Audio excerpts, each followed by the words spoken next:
Hey guys, tonight we dive into briny darkness where fog doesn't just creep, it colonizes. Picture this: Guangdong province, 1785. A squalling newborn's cry tangles with the harbor's dawn chorus, seaweed rot, and fermenting shrimp paste stinging your nostrils. Historians agree this was prime pirate breeding ground. Coastal villages straddled legal trade, and smuggling, like drunken tightrope walkers, you blink into existence as a fisherman's daughter, rough hemp blankets chafing your raw skin. 7 gulls shriek overhead. Locals swore they carried dead sailors' final breaths. Salt crusts your father's beard as he lifts you toward the mist, a ritual older than Chin's Great Wall. His fishing junk creaks toward the horizon, swallowed whole, before reaching the third foghorn blast. Mom hums a lullaby about turtle dragons while mending nets, her needle flashing like the patrol boats you'll later outrun. 14 families share this crooked dock, their bamboo houses perched on stilts like nervous herons. When monsoon winds howl, the whole village sways, floorboards groaning like a fleet in distress. 7 weeks pass, the missing boat's absence thickens. Neighbors avoid your mother's eyes at the well. You develop a toddler's obsession with tide pools, poking anemones, while elders mutter about your storm-colored irises. Historians still argue whether the real Ching Shih's father drowned or defected. Naval logs from that decade show strange cargo seizures near Macau. Winter strips the coast bare. Rice stores dwindle to mouse dust. Your belly swells with hunger, not food. Mom trades her wedding hairpin for 3 eels, their silver bodies thrashing in the cooking pot. You'll later mimic their death dance to disarm drunken clients, twisting just so when blades flash. The debt collector arrives during spring festival fireworks, gunpowder smoke masking his rusty saber. His teeth resemble the rotten pilings beneath your home, blackened and half-collapsed. They haggle over your price while you clutch a stolen lychee candy. Its sweetness burns worse than future betrayals. When he drags you aboard a spice freighter, you count 6 seabirds circling the mainmast. An old sailor's rhyme claims that means mutiny. The brothel owner in Canton examines your teeth like livestock, her jade bracelets clinking like manacle chains. You'll eventually own 37 such bracelets, each snatched from men who underestimated your smile. Back in the drowning village, 3 fishermen swear they've seen your father's ghost ship, mastless and crawling with bioluminescent barnacles. Modern divers still hunt its wreck near the Pearl River's mouth. Some claim to hear children's laughter in their oxygen lines. Tonight, though, you're just a 6-year-old memorizing ceiling cracks in the house of whispering willows. Each fissure mapping escape routes you'll use 13 years later. The madam makes you practice kowtows until your knees bruise like overripe plums. You find allies in the kitchen. A one-eyed cook teaches you to slip ground glass into unwanted clients' wine. By 8, you've mastered 3 regional dialects, your tongue adapting faster than the bureaucrats you'll eventually bribe. Monsoon season brings a rumor. A pirate fleet burned a British tea clipper near Hainan Island. Customers clutch their cups tighter when they mention the Red Flag Squadron, little knowing its future admiral currently scrubs their bathhouse floors. You turn 9 during a typhoon, howling winds tearing the brothel's vermilion lanterns away. The madam forces you to sing for merchants sheltering in the courtyard. Your voice cracks on the high notes. Later, you'll weaponize that same fragility to dissolve naval blockades. One client leaves a Portuguese phrase book behind its pages, reek of clove oil and poor decisions. By harvest moon, you're constructing sentences sharp enough to fillet a Qing admiral's ego. The brothel's cats bring you dead rats. You name them after rival pirates, staging tiny naval battles in the courtyard. When your first blood arrives, the madam paints your lips with crushed cochineal beetles. Her hands shake. Maybe she senses the empire you'll build from these very pigments. That night, a drunken spice trader grabs your waist. You accidentally spill boiling jasmine tea across his lap. The resulting scar will match the one your fleet leaves on history. As the harbor fog thickens, you notice new patterns in the warning bells. Their intervals whisper of approaching storms and imminent opportunities. Salt crystallizes on your windowsill like miniature siege weapons. Far out at sea, a lone junk flies tattered scarlet sails, its course set for collision with your destiny. You shiver awake to the hollow gurgle of your own stomach. The 7th straight dawn, with no fish head stew boiling over the hearth. Father's net hangs empty above your sleeping mat, its hemp fibers now chewed by rats desperate as you. By winter solstice, your mother's cheekbones jut like cliffside shrines. Her breath rasps the same tune as the tide receding from sickly shores. Historians note the King Emperor's ration cuts hit Guangdong's fishers hardest, though imperial scribes never wrote about how a child's ribs feel when pressed against salt-crusted wood. The village midwife barters you for 3 sacks of rice, her calloused thumb peeling back your eyelids like inspecting mackerel gills. Clear pupils, she mutters to the brothel owner's lackey. No night blindness, you pretend not to recognize the rice sacks, same brown burlap that once held your family's New Year's barley. Men claim the orange moon madness makes coastal folk trade their young. You count it no coincidence your sale happens under that bloated amber disc. Rain stings like thrown gravel during the 10-mile trek to Canton.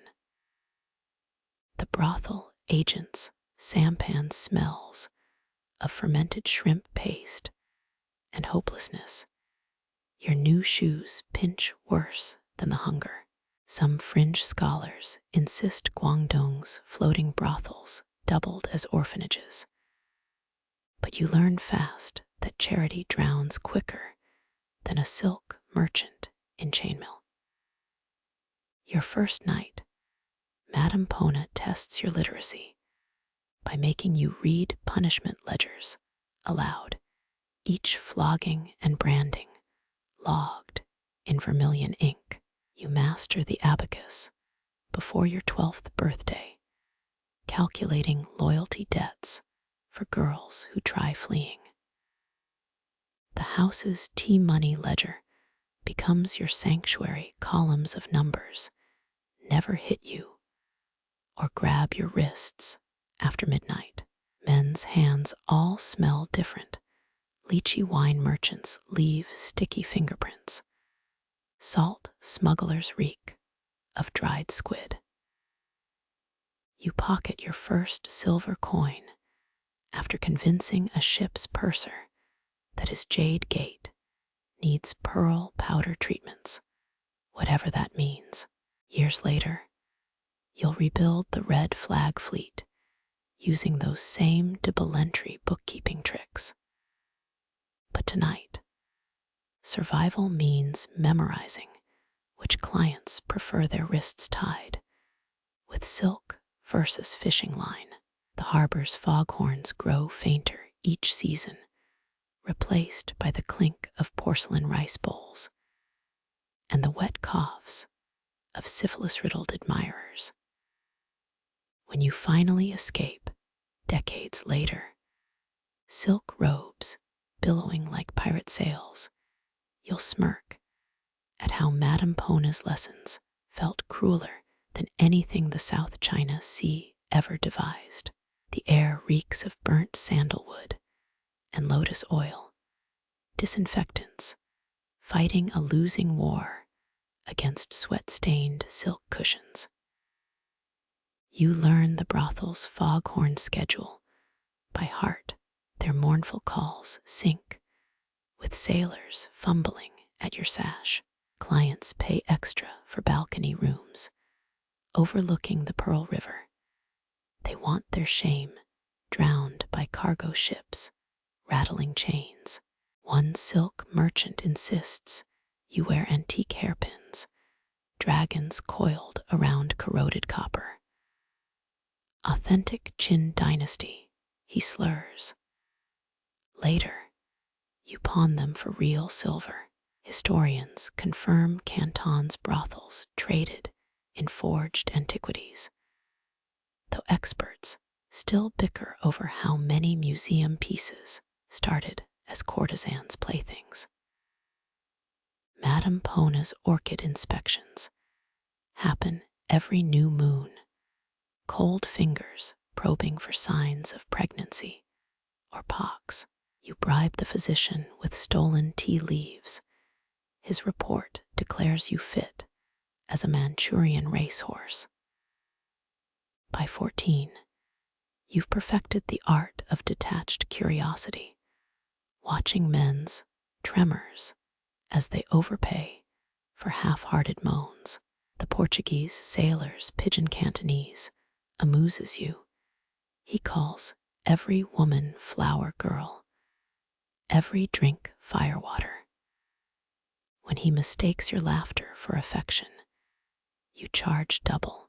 His coin purse weights your pocket with freshly minted patakas, outdated currency. Everyone pretends still holds value. A monsoon-soaked ledger reveals the house's true profits. You copy the numbers onto rice paper hidden beneath floorboards. Fringe researchers theorize Ching Shih's naval strategies derived from brothel hierarchy charts. And really, can't you spot the resemblance between a harbor master and a desperate John? Winter brings pox-scarred fishermen too poor for private rooms. You serve them bitter tea in the courtyard, charging by the minute to watch you embroider. One man sobs about his drowned son. You sell him a spirit summoning, using conch shells and stolen temple incense. The night you bleed out a stillborn daughter, Madame Pona forces you to tally other girls' debts. The abacus beads click like bones, 37 lashes owed, 12 teeth to extract, 3 runaway attempts foiled. You charge a grieving widower extra to name his phantom child his coins by your silence about the miscarriage. Spring festivals mean drunken students reciting bad poetry. You memorize quips from stolen literature. Shooting down their verses earns bigger tips. When a newly appointed port official tries stiffing you, you quote his own corruption ledgers back at him. His terror smells like pickled plums.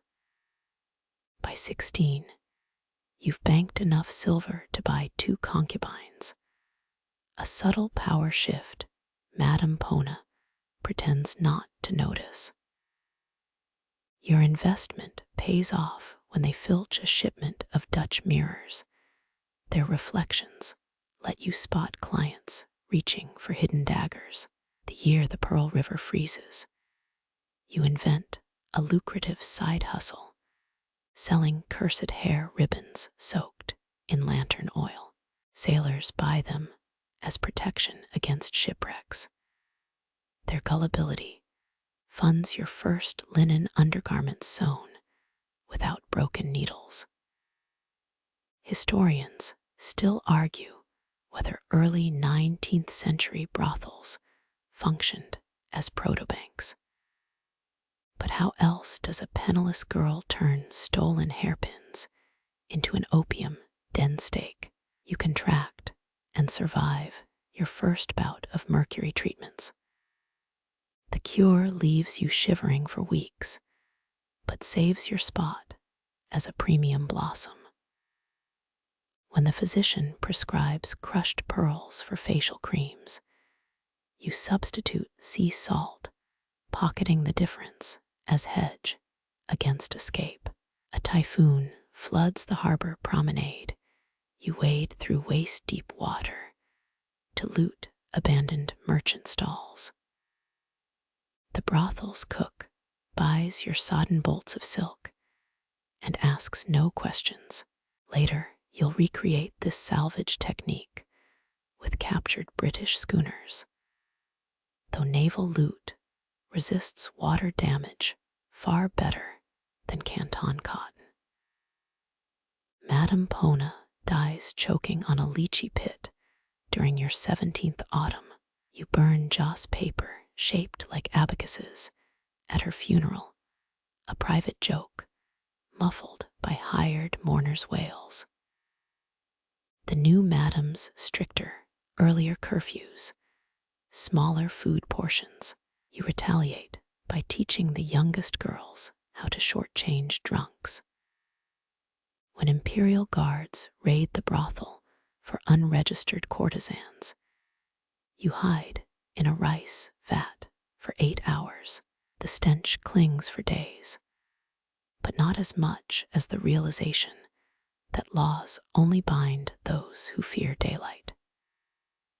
Your grand escape plan starts that night with a smuggled fishing knife and 43 silver coins, each one scrubbed clean of perfume and regret.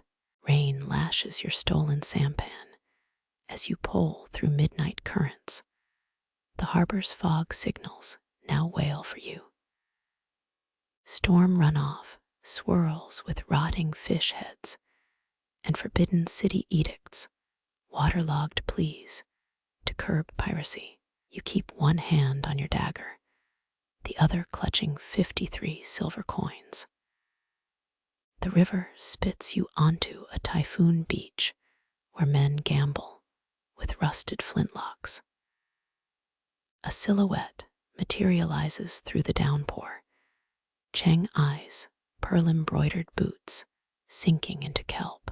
His teeth flash gold as he quotes your brothel's price list verbatim. The madam's premium blossom, reduced to gutter trash. You counteroffer with his fleet's vulnerabilities, barrels of gunpowder stored below rice sacks. Fresh crewmen stabbed last Tuesday. His laughter rattles gulls from the cliffs. Negotiations last 3 tides. You sip rancid fish broth from a shared tin. He peels lobster claws with a jade dagger. Historians confirm pirate weddings often involved dowries of ammunition and intelligence, though none admit grooms paid with entire armadas. Cheng's scribe draws up contracts using rum and seagull blood. You demand command of 6 war junks up front. He counters with 2. You settle on 4, plus a Dutch helmsman rumored to bedevil tides. The wedding procession reeks of irony. Fishermen toss rotten fruit at your veiled palanquin last week. They sold you stolen compasses. Musicians play off-key, or who's salvaged from a shipwreck.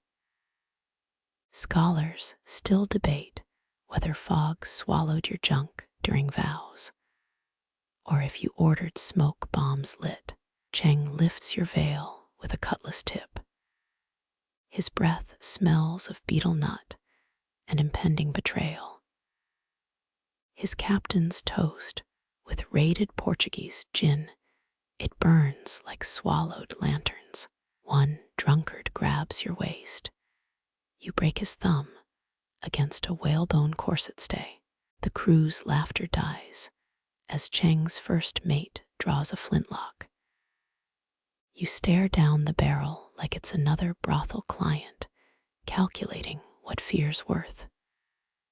Shoot, you purr, and your shares dock 20%. The crew bellows approval. Cheng watches, half smirking.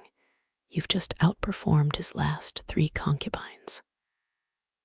Later, he'll boast about acquiring a tiger in silk, but tonight he vomits lychee wine over the railing. You pocket the room key from his sash. Dawn reveals your new flagship, 40 cannons, polished to mock the overcast sky. Cheng's maps sprawl across the bedchamber floor. You find errors in every third coordinate. Men's shouts echo from the rigging as you correct the charts, adding reef positions learned from pox-ridden fishermen. A cabin boy delivers seaweed congee. You count 17 lice in his hair before dismissing him. The fleet departs on a counterfeit tide table. Fog clings to the water like a jilted lover. You recognize its weight from childhood. Cheng dismisses the haze as seasonal inconvenience. But when navigation lanterns dim, you spot shapes moving beneath the waves. Fringe scholars still whisper about Canton's ghost squid aiding naval upstarts, though none produce tentacle samples. By your 3rd moon as fleet wife, 4 captains owe you gambling debts. You collect in musket balls and dried mangoes. Cheng complains about his men's loyalty slipping. You thread his hair through a silver beard, comb that snakes toward his carotid. They're pirates, you murmur. Disloyalty's their mother tongue. Yellow silt fingerprints the horizon. The Pearl River Delta exhales its secrets. Your lead junk rams a sinking merchant brig. Sailors pluck floating crates of turmeric and muskets. You supervise inventory while chewing candied ginger. 3 new charts emerge from a watertight tube. Their markings suggest Qing warships massing near Macau. Cheng dismisses them as scribbles. You fold the maps into your sleeve. That night, you test the Dutch helmsman's allegiances. He confesses through mouthfuls of stolen almond cake. Cheng plans to strand you on a fishing outpost. The man's Adam's apple bobs like a cork in storm surge. You promise him Portuguese rum and a compass. Some historians insist this betrayal birthed your later flagships. unique rudder design. Others credit drunken carpentry. Your monthly bleeding arrives with cramps like reef cuts. Cheng grumbles about heirs. You feed him oyster broth laced with dodder seeds. The fog thickens until deckhands clutch ropes like umbilical cords. You draft new articles for the crew medical shares for battle wounds. 3 lashes for rape, death for desertion. Cheng laughs at the rape clause. Since when do whores? Your hairpin finds his thigh before he blinks. Blood pearls on indigo silk. Since now. He limps away, bellowing for liquor. You count 6 silent heartbeats before his first mate returns for the revised articles. It's signed by sunrise. Fog lifts to reveal your 4 junks flying red pennants. The crew's tattoos still glisten from fresh ink. At monsoon's peak, 8 captured vessels swell your fleet. Cheng takes credit during the victory feast you let him. Let men chew their illusions like sugarcane. Your ledger fills with marks for weak captains, greedy gunners, one cabin boy who oils knives better than he breathes. The night Cheng chokes on a fish bone, you hold his head steady. His eyes bulge not from asphyxiation, but recognition. You could dislodge the spine with your stolen hairpin. Instead, you sing a Guangdong lullaby until his thrashing stops. Fog swallows the death rattle. Sailors later whisper he succumbed to bad luck. You order his body wrapped in brothel silks, the ones he'd gifted during your sham courtship. Dawn finds you on the helm deck, oil paper umbrella defying the drizzle. Captains cluster like barnacles, awaiting orders. The Dutch helmsman smirks. Which fishing island should we maroon you on?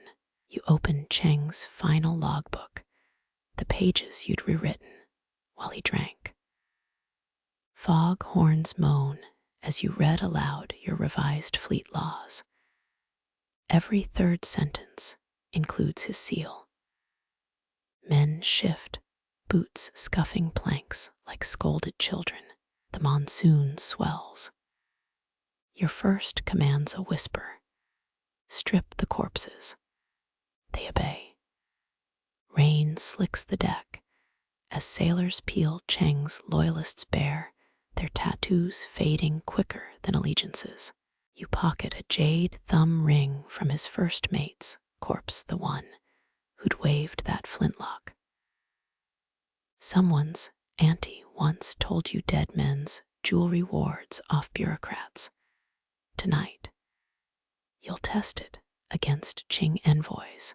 3 junks try slipping away at low tide. You let them reach the horizon's edge, then ignite their stored gunpowder with Molotov cocktails centuries ahead of their time. Historians still argue whether your pyromania stemmed from strategy or theater. The blasts paint the mist copper, a lighthouse in reverse. Your new flag unfurls, crimson silk stitched with Cheng's own hair. It's half mourning banner, half threat. Crews mutter about the widow's curse until you hold a lottery. Winner gets the Dutch helmsman's boots. Distractions cheaper than loyalty, and leather's scarce. A mainland informant arrives disguised as a rice seller. His baskets hold Qing pardons instead of grain. Emperor Jiaqing offers amnesty if you disband the fleet. You shred the documents into confetti for Cheng's wake. Later, sailors will swear the inked characters bled into the ocean beckoning vengeful eels. Night falls with a macabre inventory. Captains present stolen goods, Portuguese pistols, saltpeter barrels, one pregnant goat. You trade the livestock for a map of Macau's sewage tunnels.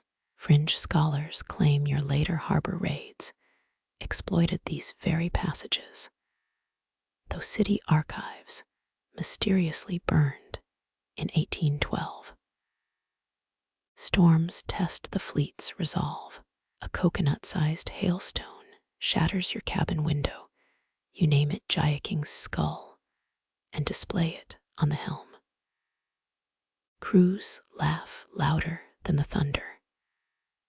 When 3 men desert during the squall, you let the tide deposit them back at dawn, half drowned and barnacled. Their punishment, teaching sailors to swim. You draft the red flag code under a migraine's jackhammer pulse. 88 articles etched with a stolen quill, double rations for boarding first, triple shares for navigators, castration for rapists. The Dutchman translates it into pidgin Portuguese just to watch you frown. Captains initial each clause with their blood. One faints from theatrical overexertion. News arrives via smuggled Peking Gazette. Your exploits now serialize as court gossip. Mandarins label you widow, scourge between tea shortages and concubine scandals. You paper the galley with the pages, though not before redacting all flattering adjectives. Monsoon winds bring a phantom fleet off Hainan, rotting junks crewed by straw dummies. Some swear they're Cheng's vengeful spirit. You recognize a rival's cheap ploy. Sinking them takes 3 hours and a case of Dutch fireworks. Workers later pluck soggy rice from the waves, still good for congee. A midnight council convenes in your brig. Captains squat on crates of smuggled opium. It's either here or risk eavesdroppers in the crow's nest. You outline the Pearl River blockade strategy, using crab legs as ships. One man misplaces a junk. You assign him latrine duty. The scent clings for weeks. During a rare shore leave, you stroll Guangzhou's harbor in merchant drag, silk robes, a veil thick with seed pearls. A fortune teller gasps at your palm's typhoon lines. You tip her with counterfeit silver, then burn the stall for accuracy's sake. Rebellion brews in barrel rations. Someone spikes the rice with sea slug venom. You identify the cook by his twitching eyelid. Instead of keel hauling, you force him to taste every meal first. He survives 11 days. Lessons stick better than bloodstains. The fleet swells to 300 vessels. Your red banners outnumber Qing naval standards tenfold. A captured Cantonese poet pens odes to your vermilion armada. You correct his meter, then recruit him to forge surrender ultimatums. Even emperors need decent reading material. Dawn patrols find Portuguese carracks stalking the trade lanes, their sails pregnant with arrogance. You let them graze a reef before offering assistance. For 7 cannons per ship, their commander signs the contract blind. Turns out sour plums don't mix with Catholic guilt. On the anniversary of Cheng's drowning, you drop his favorite cutlass into the depths. The crew tosses joss paper, flaming wishes swirl like drunk fireflies. A cabin boy asks if you mourn. You nod toward the horizon. Grief's a luxury, plunder's eternal. Silence grips the flagship that night. Even the rats hush as you study maps by carboil lamp. Somewhere beyond the typhoon belt, an emperor's decree sours in its scroll case. Your finger traces a course toward the Mekong Delta, its estuaries ripe for vanishings. The lamp gutters. You smile. Fog swallows the fleet whole. You float past the deserters at dawn, their bloated hands still clutching Qing silver. 3 days' trust in the shallows taught them loyalty's price. The harbor claims its due. Historians will later tally your codes, 28 drowning verdicts. But none record the eel's feast that morning. Your laws bloom like ink in water, 88 articles stricter than temple vows. Steal a shipmate's rice, lose a thumb, rape a captive, become one. Crews memorize each rule through the red banner choir. Captains sing clauses during monsoon rains. Turns out humiliation sticks, worse than barnacles. A Portuguese trader scoffs at your nautical theatrics. You gift him Article 45. Trespassers provide their own nails for crucifixion.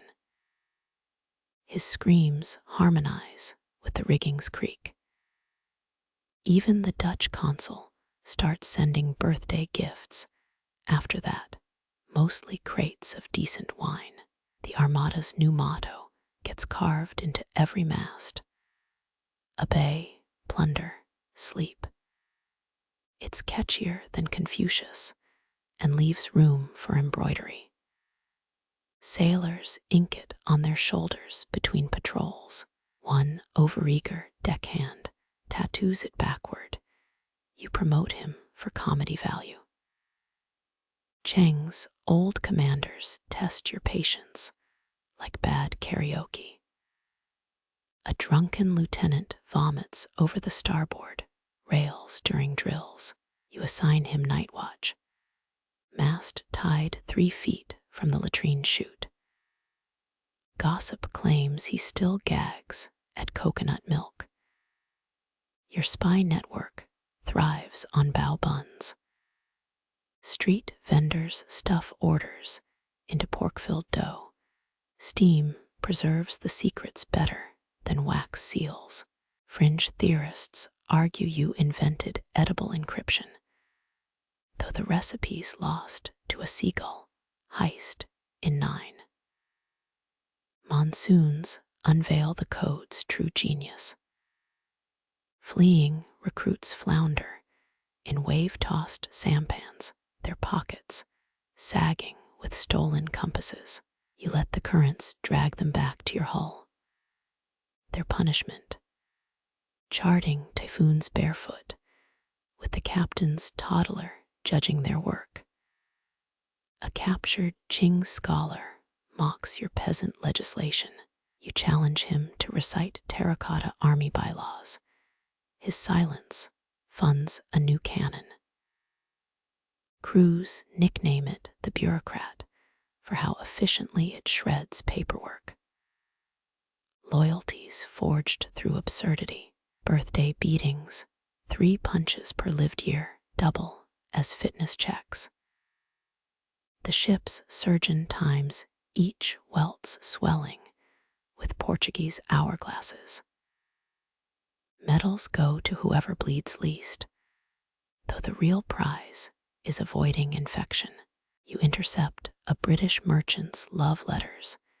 His mistress's poetry inspires Article 62. All loot gets taxed, even affection.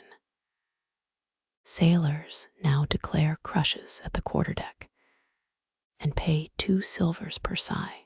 The treasury overflows with teenage angst. Thatch-roofed shrines spring up below deck, crew members worship your ledger like some ink-stained Buddha. Offerings include rum, hairballs, and one suspiciously clean chamber pot. Historians still argue whether pirates took pride in the rules or just feared the accountant. A storm-swept night births the parrot court. Ship's birds get trained to screech guilty at offenders, feathered judges pecking sentences from a hemp scroll. Their first ruling, condemning a cook for oversalting congee. The sentence, 10 straight hours of listening to Li Bai's poetry. Salt becomes your secret weapon. Deserters' rations get replaced with brine-soaked biscuits. Their thirst drives them back before sundown. You etch their pleas into the ledger's margins, right beside the cost of replacing those biscuits. Silk ribbons mark reformed pirates, scarlet for valor, black for past sins.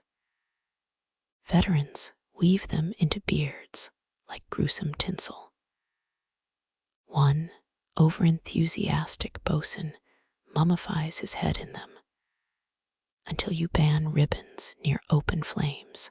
The emperor's spies report your code as uncivilized.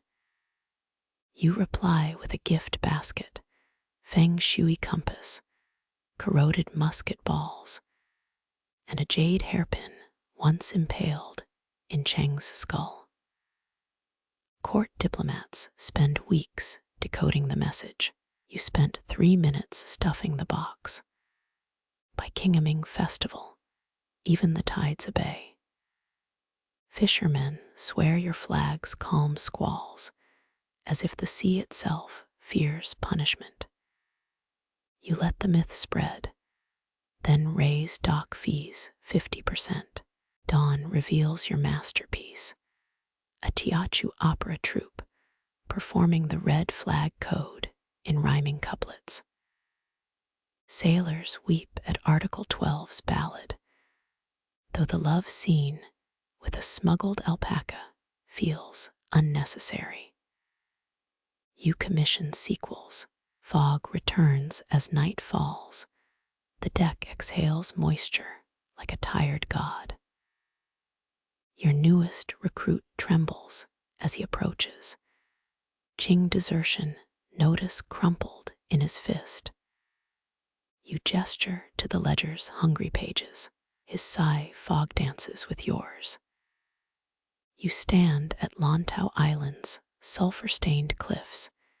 8 rival flags limp in the windless dawn. 14 cannons point landward. Your math tutor would weep at the angles. The Zhang Tianbao fleet drifts closer, their hulls papered with talismans against your ghost ships. You order a 21-gun salute, every shot deliberately wide. Their lead junk's figurehead loses a hand. Oops. Negotiations open with Li Xian's first mate, floating ashore his raft, piled with pearls and severed heads. You recognize 3 from your bounty posters. A decent start, but his boots stink of camphor oil. You counteroffer by catapulting his raft back, with his own pearls stuffed into the corpses' mouths. Historians will later confirm this as standard 1808 pirate diplomacy, though most skip the nasal details. Xian himself arrives at noon, his beard braided with silver bells to ward off your witchcraft. You serve shark fin soup laced with enough ginger to burn ancestral shame. He chokes on the 7th spoonful, your signal to unroll the treaty. His scribe translates Article 1. Surviving captains keep 30% of loot. Xian spits into the inkwell, so you add Article 2. Spitters clean cannons with their tongues. The fleet surrenders by moonrise. You mandate loyalty oaths be sworn over fermenting shrimp paste. The stench ensures quick compliance. Fringe scholars still debate if this was psychological warfare or just your notorious hatred of seafood. Their flagship's new name, Dutiful Swallow, gets painted in vermilion stolen from Qing temples. You gift Jian a lacquered chamber pot with his own face carved under the rim. Next comes the Viper Fleet's delegation, twins from Hainan, who communicate through yo-yo tricks. Their offer: shared raids in exchange for your navigational charts. You counter with a live eel dropped down their shirts. Their resulting dance inspires Article 3. Allies must provide monthly entertainment. 87 ships join your banner that week, though 2 captains later request comedy training. Dinner negotiations with Wu Kang's masked envoys turn tense. They demand your fireworks technician for religious purposes. You serve dessert first, lychees stuffed with their spy's confession. Chopsticks snap like twigs as they read. By midnight, Kang's ships fly your flag below his own, a compromise sealed when you accidentally burn his ceremonial robes. The resulting smoke plume births a local legend and 3 new Buddha-shaped sandbars. You invent taxation theater for reluctant allies. Captains donate their best cannons to your artistic vision, a floating stage for Peking opera. Opening night features your nephew's terrible flute solo and 8 hidden guns trained on the audience. Revenue spikes 70%. A Jesuit attendee later writes, their applause could have powered a rice mill. The Huang brothers test your patience with an avalanche of scrolls, legalistic loopholes in microscopic script. You retaliate with Article 48, verbosity punished by silent vigils. Their ensuing 3-day mime routine amuses the crew and cements your ban on scholarly allies. Their ships now patrol kelp beds, a duty involving prodigious amounts of seaweed metaphors. Madame Ling's all-female fleet proves trickier. She demands equal plunder rights, plus your hairstylist.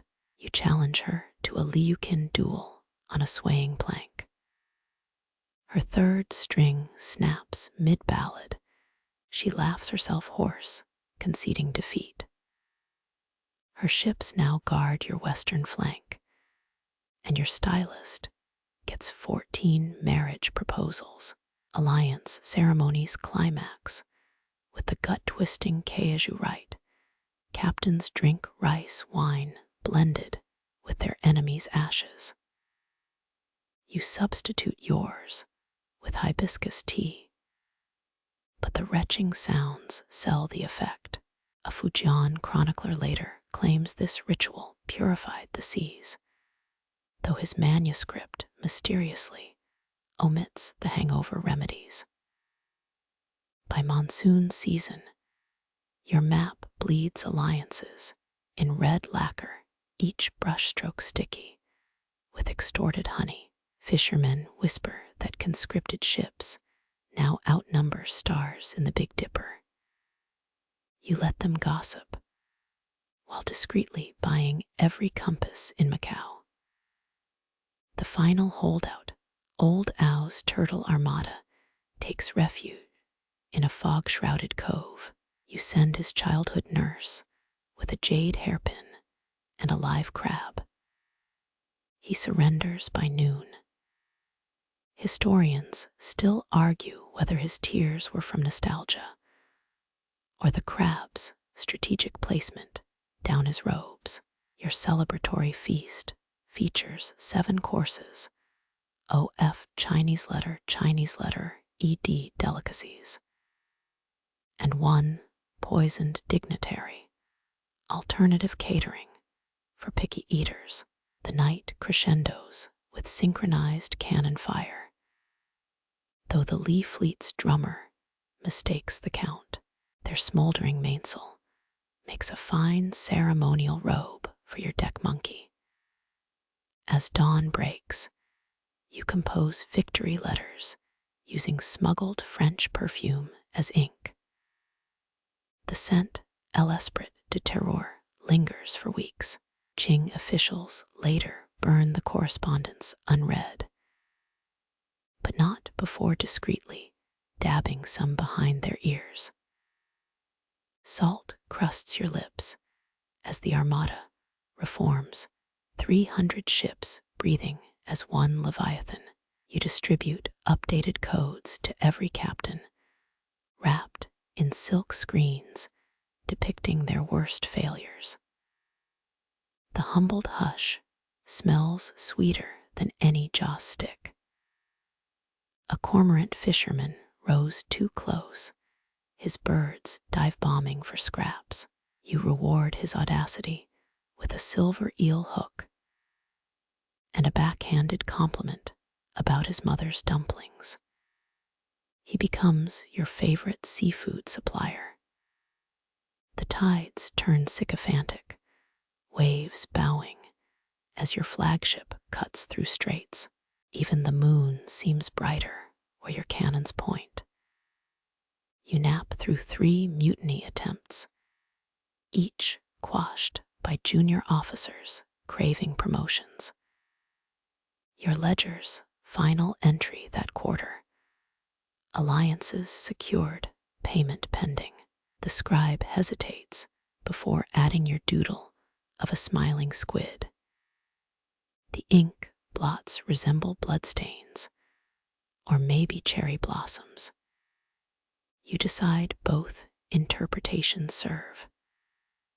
Fog returns, as it always does, swallowing the horizon's fireflies. Somewhere beyond the mist, a British frigate tests your waters. You smile at the breeze carrying their out-of-tune shanties. Let them come. The eels haven't eaten since noon. The first British cannonball grazes your sails, their gunners clearly unfamiliar with fog refraction angles. You let them waste 34 shots perfecting their aim. By the 12th miss, your helmsman starts placing bets. When their powder stores dwindle, you send over a cask of rum, laced with enough ginger to choke a Bengal tiger. Their admirals thank. You note arrives smeared in vomit and broken pride. Portuguese traders come next, all lace cuffs and poorly concealed greed. They offer flintlocks in exchange for your cinnamon stockpile. You counter by demanding their shoe buckles. Half an hour later, 17 men wobble away barefoot, while your crew giggles over Iberian leather. The real prize comes in barrels labeled bacalhau. Beneath salted cod lies enough gunpowder to level Guangdong. Historians still debate whether the subterfuge was your idea or a Lisbon quartermaster's creative accounting. You test the rifles on a disputed sandbar, their cracks echoing like devilish applause. A Portuguese translator flinches at each shot. Relax, you smile, feeding him a lychee. We're just adjusting the feng shui. By dusk, his ledger shows 300 guns delivered, and zero mention of the monastery silver melted into your new anchor. Macanese merchants propose a loyalty banquet. You arrive with 70 bodyguards and your own chefs. Every dish gets tasted by their quartermaster first. The roasted suckling pig oozes pearlescent fat until the man collapses during dessert. His convulsions harmonize nicely with the pipa music. You pardon the poisoning attempt, but keep their harbor manifests as party favors. Rumors spread of Spanish galleons near Hainan. You intercept them disguised as a damaged merchant junk, sails patched, decks littered with sick crew. Their captain boards confidently until your fishermen net him like a sea bass. The hold reveals 5 tons of Mexican silver and a caged albatross. You liberate both, the bird for symbolism, the coins for pragmatism. Dutch envoys pivot to bribery, tulip bulbs in gilded pots. You replant them in gunpowder casks. When the blooms erupt weeks later, their explosion scars mimic flower petals. A visiting poet composes 3 odes to the Garden of Iron before learning the truth. He burns his work, but keeps the metaphor. French traders bring silk and insolence. You challenge their envoy to a duel using pepperbox pistols, loaded with blank charges. His panic upon pulling the trigger amuses the crowd. The Treaty of Perfumed Surrender gets signed on his embroidered cravat. Your scribes later note his signature resembles a hanged man. The lesson spreads. Foreigners may keep their titles if they kneel delivering them. You commission a throne from captured mastwood, its armrests inlaid with surrendered signet rings. A captured Jesuit carves fleur-de-lis patterns between the opium poppies, a private joke about cross-cultural exchange. Gifts grow absurd. A Russian merchant offers a polar bear that's clearly a dyed water buffalo. You name it Snowdrift and charge admission. Children toss it mangoes until it escapes during a typhoon. Fishermen swear they saw it swimming west, a myth that outlives the Qing dynasty. Your finest trick plays out at Christmas, inviting all foreign captains to a gift exchange. You present hollowed-out Bibles filled with gunpowder. Their forced smiles crumble like stale biscuit. You light a cigarillo off the Anglican chaplain's candle, then blow smoke rings shaped like warships. By spring, Macau's docks stink of desperation and bergamot. Merchants hawk everything from crucifixes to corset stays, all to repay your arbitrary tariffs. A bankrupt spice trader tries auctioning his wife's hairpins. You buy the lot, then return them with a note. Better luck next piracy season. The final test comes via a Venetian mirror taller than your mast. Its gilded frame holds hidden compartments, stuffed with poorly forged Spanish doubloons. You smash the glass to make 1,000 accusing faces. Your carpenters repurpose the wood into a trading post sign. Fair prices guaranteed, definitions vary. Dawn catches you inventorying loot in a cove, opium crates stacked like a bastard's Tetris. A Portuguese spy watches from the cliffs. Let him. The real treasure's already moving west on Buddhist pilgrim junks, their prayer flags dyeing the mist saffron. as the foreign ships retreat, their wake churns up bioluminescent algae. You order musicians to play a farewell shig, deckhands, dancing with captured wigs on sticks. The quartermaster records the day's profits in red ink, and after some consideration, draws a tiny smiling squid beside the numbers. The last merchant fleeing Macau forgets his compass.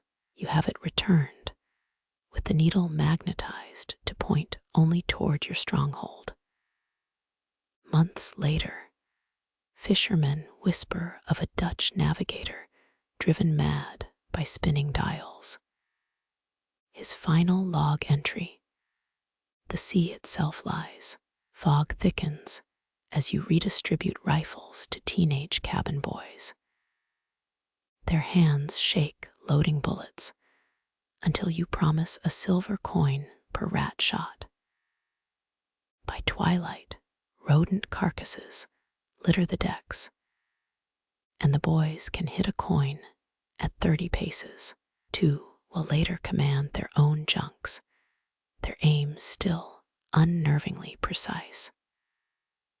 A Bengali poet sends verses comparing you to monsoon winds.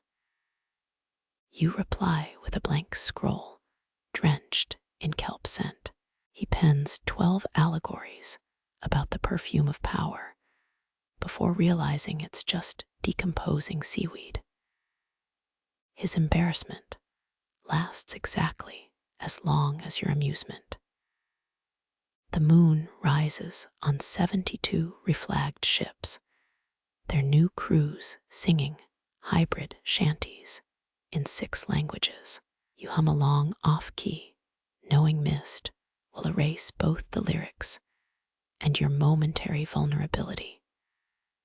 Somewhere beyond the horizon, a British cartographer redraws the coastlines. Let him. Your borders remain fluid as the tide. Morning finds you bartering with a 13-year-old Malay pearl diver. She offers black pearls for her father's freedom. You counter with a navigation lesson and a stolen chronometer. She masters celestial angles by noon, and you release the man with a warning. Next time, dive deeper. When Portuguese priests protest your weaponized Buddha statues, you gift them rice paper Bibles, pages already half-eaten by moths. Their archbishop's resultant sermon on impermanence becomes a drinking game, favorite among your crew. The quarterly ledger closes with a 13% profit increase and an unexplained entry. Item 279. One soul lightly used. The scribe claims you dictated it during a fever dream. You neither confirm nor deny, though that night every compass aboard spins like drunkards. As stars pierce the haze, you spot the British frigate again, its silhouette trimmed in arrogant guilt. They'll learn. All empires become maritime myths, eventually. You pour Portuguese wine into the waves, a libation to the next fool's ambition. The British frigate's silhouette blurs into mist as you pivot north, Pearl River's brackish breath already coating your lips. 3 junks wallow ahead like injured whales, their hulls packed with burning sulfur instead of blubber. Qing lookouts mistake the acrid smoke for morning fog. A misstep, their admiral will vomit blood over later. You station sharpshooters in half-sunk fishing boats, their barrels poking through rotting planks like bamboo shoots. A cabin boy giggles as Mandarin officers debate the strange lotus blooms drifting toward their fleet. the first fire raft collides with a warship's hull, and suddenly it's raining gunpowder-flavored confetti. Historians will later note this battle as the Qing Navy's greatest defeat, 82 ships against your 31. They'll overlook the duck feather fuses waterproofed with pig fat, or how you bribed a river pilot to misplace tide tables. The Emperor's cannons plunge into silt before firing a single shot, their gunners floundering waist-deep in estuary mud. Your crew chants tavern songs while launching grapnels, each hook filed into corkscrew barbs. Qing Marines slip on decks slick with discarded rice wine, their padded armor absorbing more humiliation than blows. One lieutenant tries bribing you with jade hairpins. You respond by flipping his junk with a bamboo lever. His floating hat becomes a new unit of measurement. 1 imperial folly equals 6 gallons of drowned arrogance. The flagship's mast cracks like celestial fireworks, splintered wood carving your name in dialect symbols no scholar can decipher. Survivors cling to opium crates marked for official use, only their shivering limbs painting the current with cowardice. You let 3 escape, human carrier, pigeons to spread the tale. By dawn, river merchants already hawk commemorative woodcuts. Ghost fleet devours son of heaven's pride. A rookie pirate presents you with the admiral's seal, still gripped in a severed hand. You pocket the jade trinket and kick the appendage overboard. Let him write his resignation in brine. The crew's laughter scares cranes into flight, their silhouettes mimicking falling rigging. Fog reclaims the battlefield as you count losses. 5 wounded, 0 dead, 43 pairs of looted boots. The medic tends injuries with rum and a stolen sutra scroll. Someone starts a betting pool on how many Qing ships will sink at high tide. You wager 70 and smile when the quartermaster finds 71.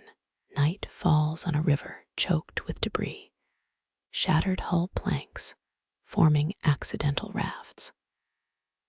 Fishermen will spend weeks salvaging charred silk and bullet-riddled calligraphy.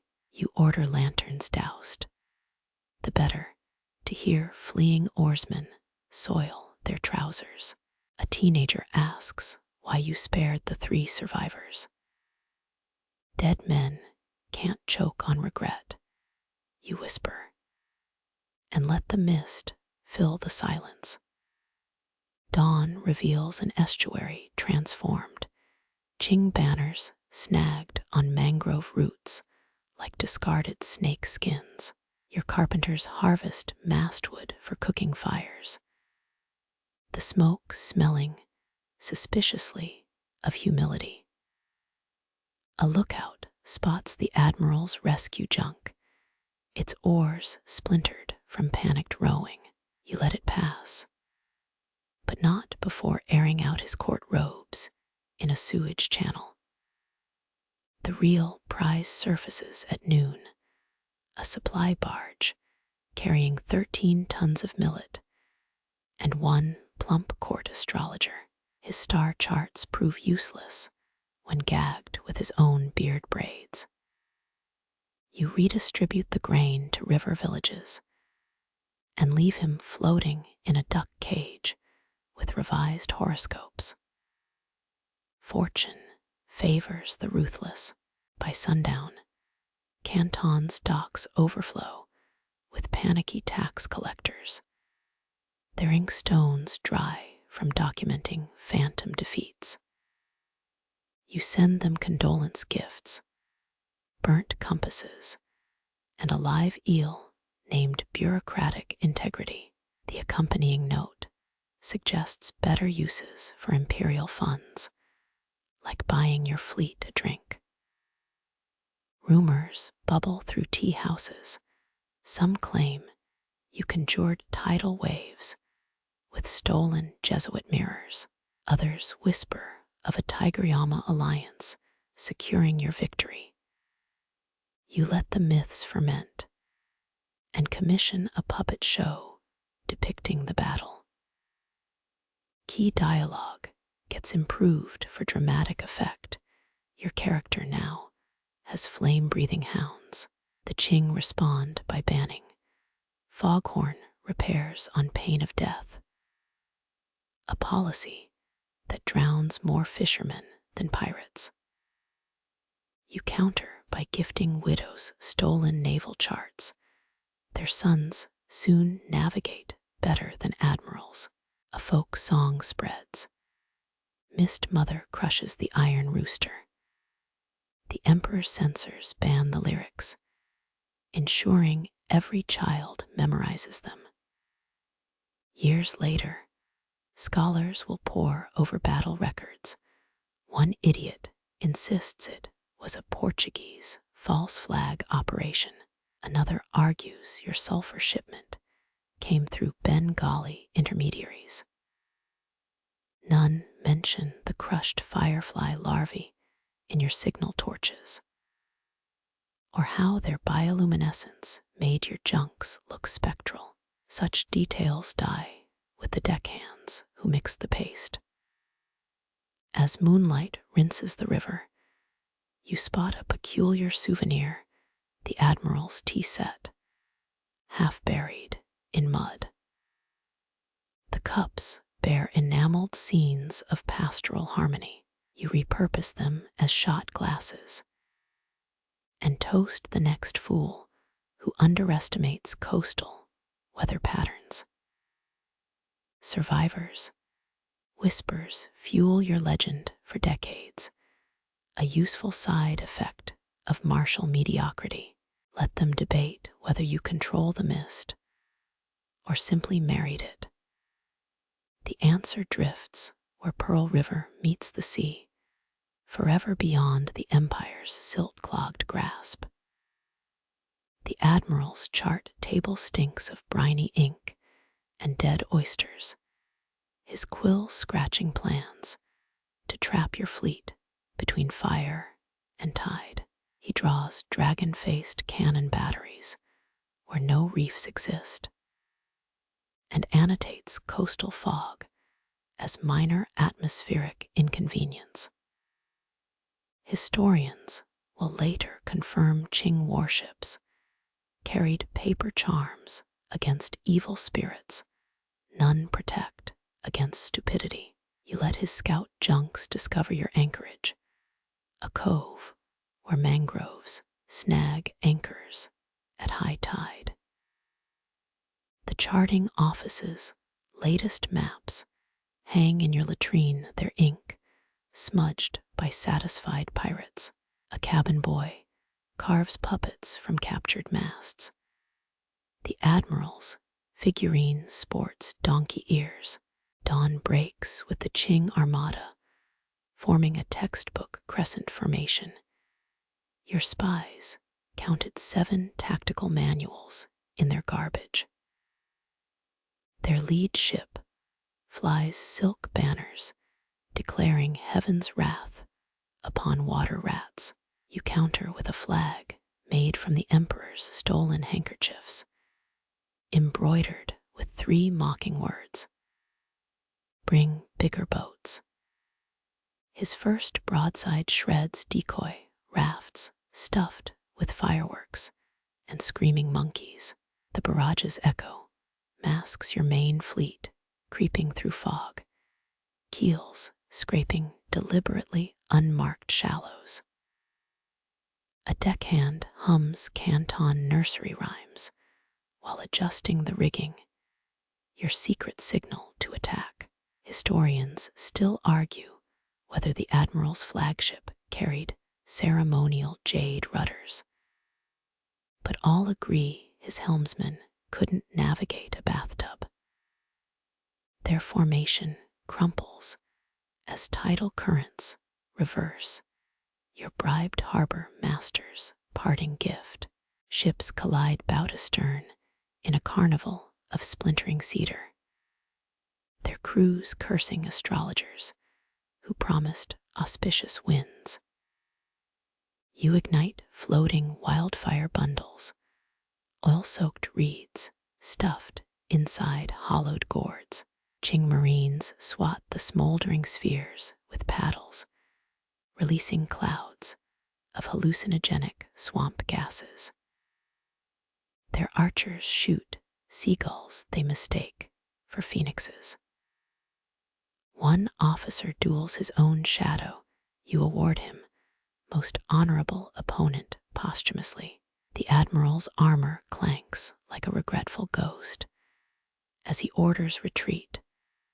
Straight into the kelp forest your divers spent weeks weaving. Propellers tangle in submarine thickets, their gears screaming like scalded cats.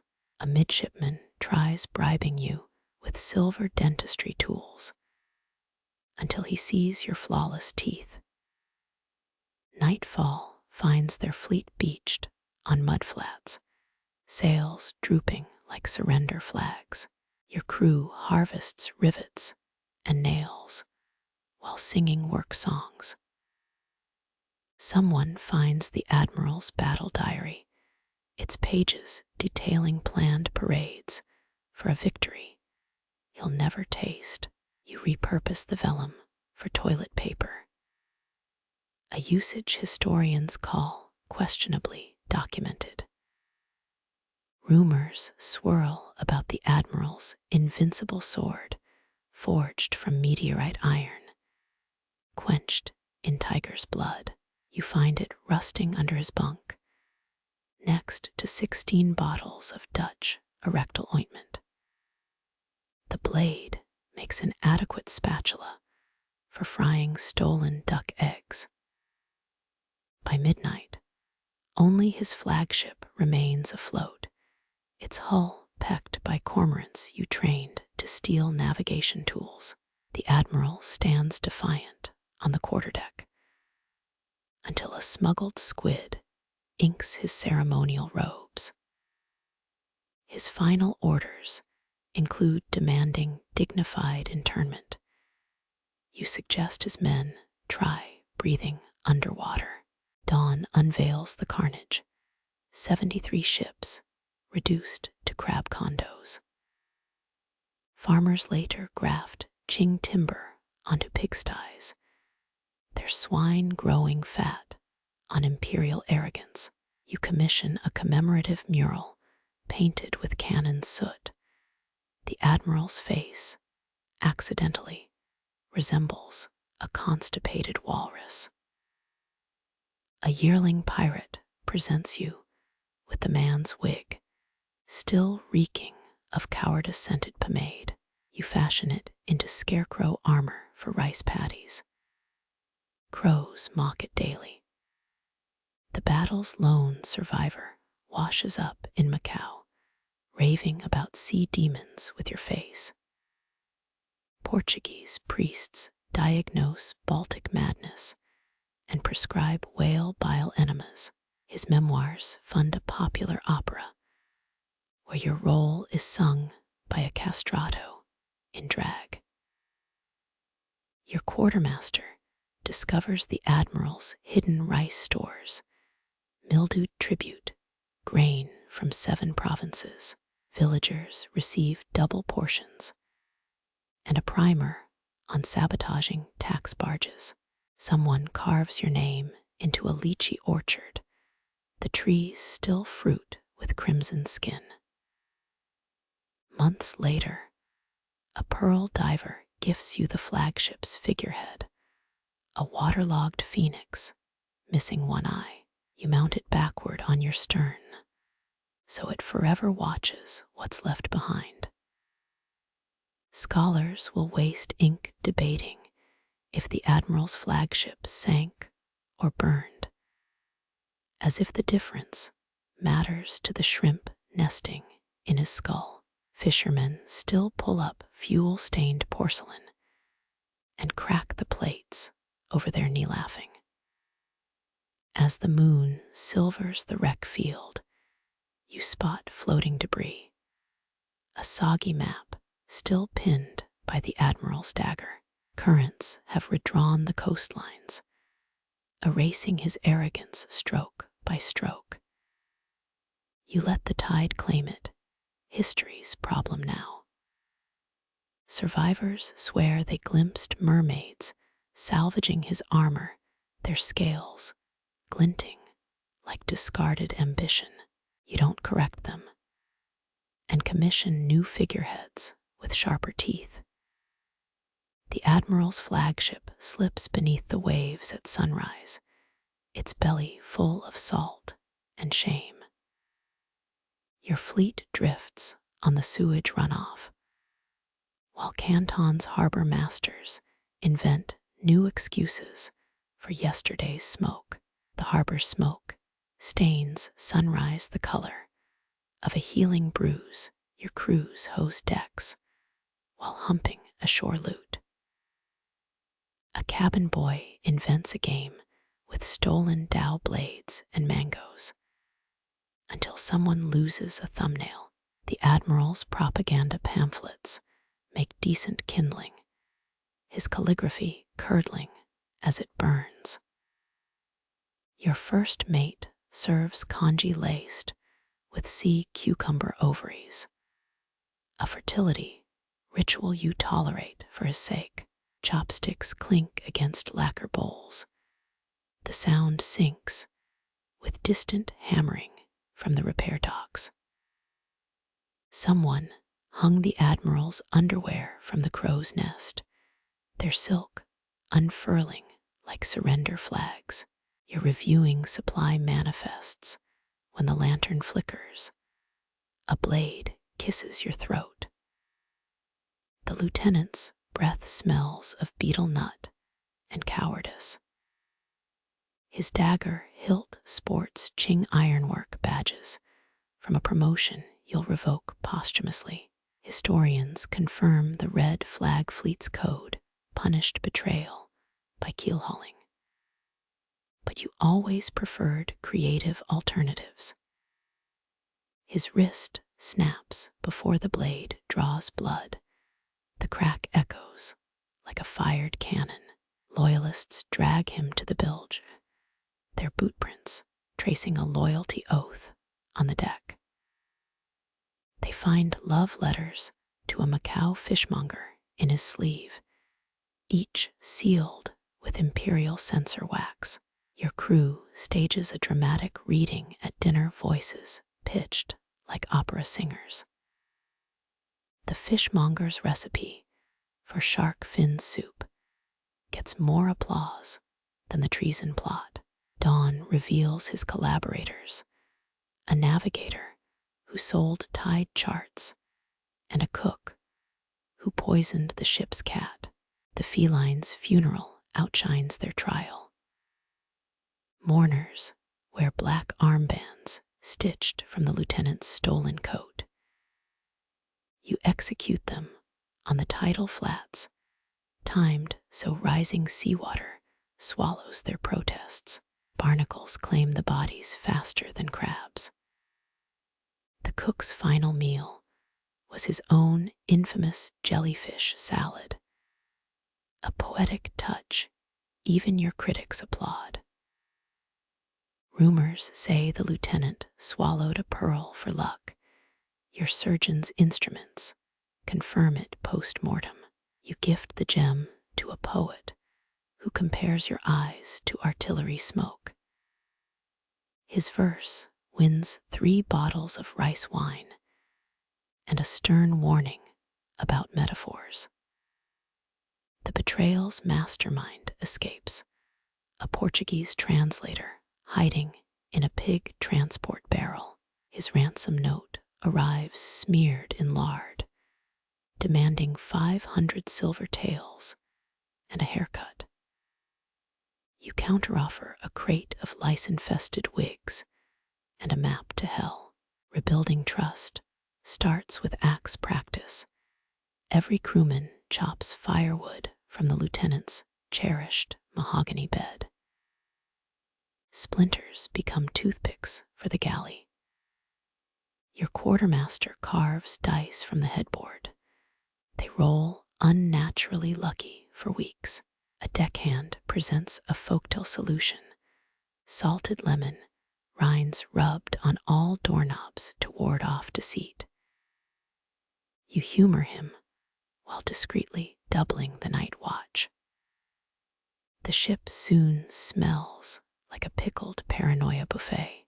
Historians still argue whether you pardoned the fishmonger or fed her to a pet octopus. The truth involves a forged marriage certificate and a tea house in Xiamen, details lost to mildew and discretion. Your new lieutenant arrives via fishing net, hauled aboard with a haul of mackerel. She's the widow of a compass maker who strangled a tax collector with a sundial chain. Her first act, realigning all navigation tools by the stars. The crew tests her mettle with a rigging knife accident. She sews up the wound using her hair. They gift her a shark tooth necklace and a live eel in her bunk. She fries it with garlic. Respect blooms like a bloodstain. By week's end, the fleet's ledgers balance tighter than a shipwright's joints. The trader Silver funds a fireworks display, green bursts shaped like falling men. A poet composes haikus about their trajectory. You prefer the one that rhymes scream with teamwork. The betrayer's abandoned mistress sells his secrets for safe passage. Her testimony inflates your legend. You commission a puppet show depicting his downfall, with musical accompaniment by a drunkard's or who. Crowds toss rotten fruit at the villain's likeness. Actors demand hazard pay. Dawn inspections now include lifting everyone's sleeves, searching for concealed Qing tattoos. A cook's dumpling-shaped birthmark causes momentary panic. You decree all skin art must be seafood-themed, leading to a surge in squid and anchor motifs.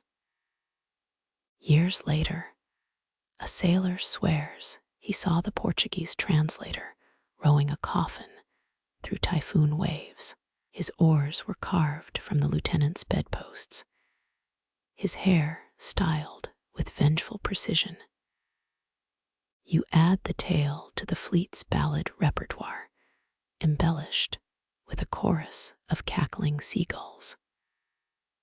The betrayal's sole legacy, a strict pronoun rule. Crewmen must address each other as loyal dog for a month. Your title upgrades to she who ate the knife. Breakfast orders get confusing.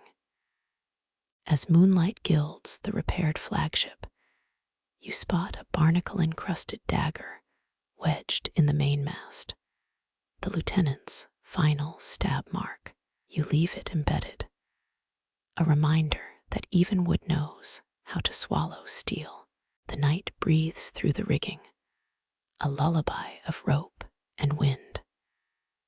Somewhere below decks, the new lieutenant reshuffles duty rosters. Her pen scratches blend with the tide, composing tomorrow's loyalty in bold, unbroken strokes. Rat traps snap in the hold, a syncopated rhythm to counterpoint the waves. You watch the horizon until it softens from black to gray, the color of second chances. Rain hammers the deck like 1,000 abacus beads. Your inkwell trembles as you tally the night's take. A merchant kneels before your desk, his sweat dissolving salt crusts on stolen silk. Each ledger entry whispers a story, smuggled opium in rice barrels, concubines traded for gunpowder, bribes wrapped in fish skins. Your treasurer, a former brothel accountant, demonstrates the new tax stamps. They're forged from melted Buddha statues, their divine curves flattened into bureaucratic squares. You approve the design, but demand fiercer eyebrows on your profile. A smuggler protests his cut. 20% protects your shipments. You remind him, dangling a jade pendant overboard. 30% makes the sharks devout. His silver hits the strongbox before the ripples fade. Historians note you taxed gambling dens per dice roll, a policy leading to creative accounting with loaded bones. Tonight's ledger lists 600 natural ones from a Macau casino. Improbable, but profitable. Your flagship's hull creaks under coin-weight carpenters, retrofit storage below the waterline. A crewman jokes about sailing on a silver keel. You dock his pay for poetry, then secretly frame the quote. Dawn brings an audit of pleasure houses. Madame Ling's girls sing receipts into your ear like nautical charts. Their harmonies detail rum exports and corrupt harbor masters. You reward them with Portuguese lip paint and a surveillance detail. A captured spice trader begs clemency. His ledgers reveal hidden bookings for Qing artillery shipments. You pardon him, then sell the intel to Cambodian pirates. Profit compounds like interest. The ship's cat, now fatter than a cannonball, snoozes atop tax manifests. His paws smudge a column of opium profits, accidentally inventing the first redaction system. You promote him to chief ofscrichinator. Quirky Cantonese customs bleed into your bureaucracy. Receipts stamped with chicken blood for lucky audits. Tax exemptions during monkey birthdays. A French trader's protest letter cites revolutionary ideals. You reply with a severed pig's head and itemized tariffs. Rumors swirl of your encrypted accounting. Fishermen swear you write in seashell patterns only dolphins comprehend. The truth's duller. A wine merchant's cipher involving mango ripeness codes. Clothiers bribe you with pearl-stitched jackets, their threads spun from captured British standards. You wear their finery while burning their docks. A walking contradiction in silk and flame. Your son proposes taxing tides. Why let the moon profit freely? His ambition warms you until he suggests decimal points. You send him to inventory barnacles. Endless work for an endless mind. Historians still argue whether your coffers outweighed imperial treasuries, their ledgers napkin-sketched by drunkards. The doubt amuses you. Buried gold doesn't need validation. A fire erupts in the opium hold. Sailors douse flames with smuggled brandy. The air reeks of caramelized vice for weeks. Crewmen sneak scraps of scorched poppy, resin as souvenirs. You catch a clerk skimming coppers. His punishment, involves reciting multiplication tables while walking the plank. He survives, becoming your most paranoid accountant. Monsoon season swells the hull. You float tax notices in bottled rum. Qing officials intercept them, get drunk, and accidentally pay fines for their own corruption. Retirement whispers through your aching knuckles. Shipwrights draft a ledger-shaped coffin lined with receipt parchment. You veto the design. Immortality requires compound interest. Moonlight glints on fresh-cast cannons, their bronze paid for by opium dreams and brothel laughter. Each engraved with a single rule: never bite the hand that feeds, unless it's holding extra silver. The night watchman sings revenue reports as a lullaby.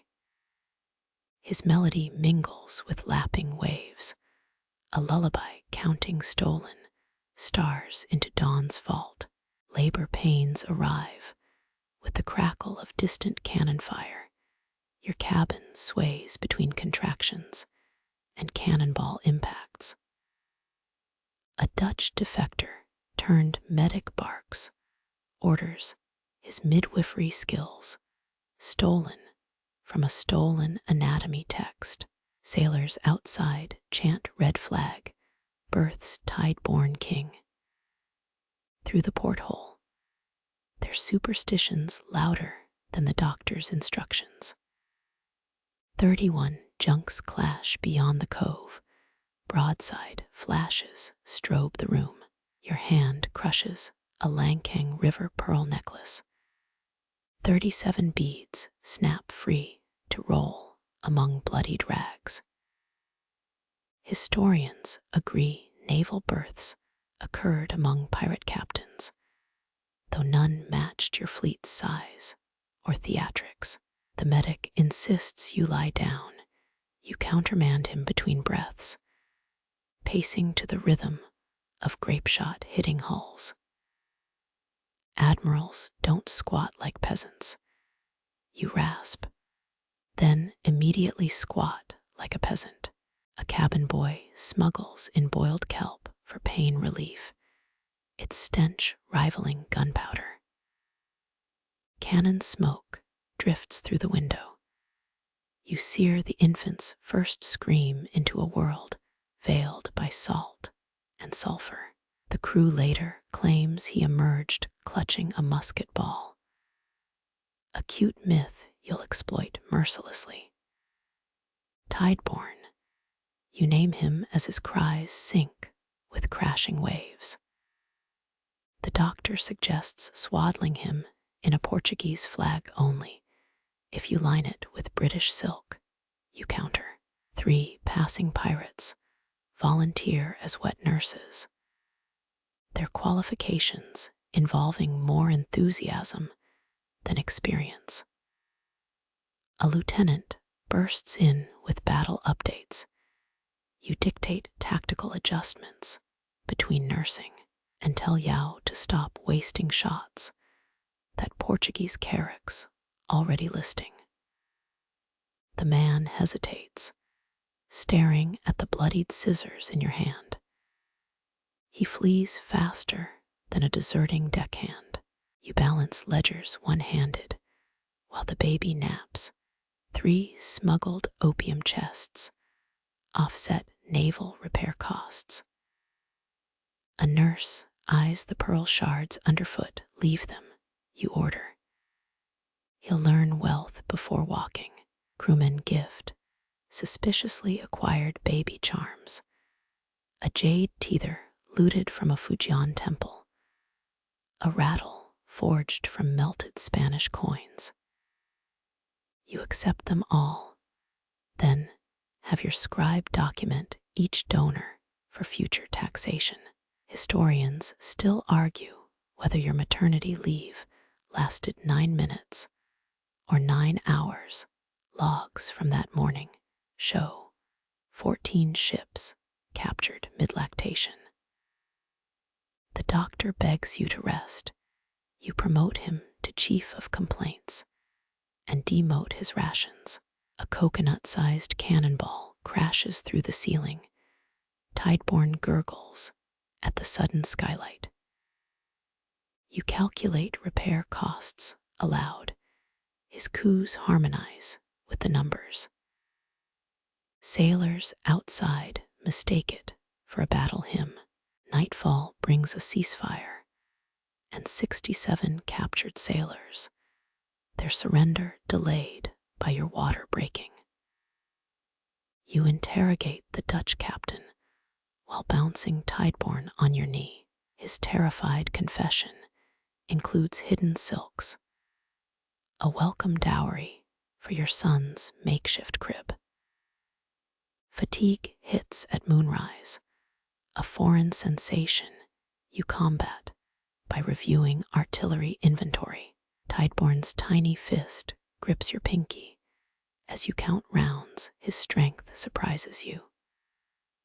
A wet nurse sings a modified shanty about amortization rates. It works. Dawn reveals the cove choked with defeated hulls. Your flagship now rockabys on a sea of splintered masts. Crewmen present Tideborne with a miniature saber. You make them add training wheels to the scabbard.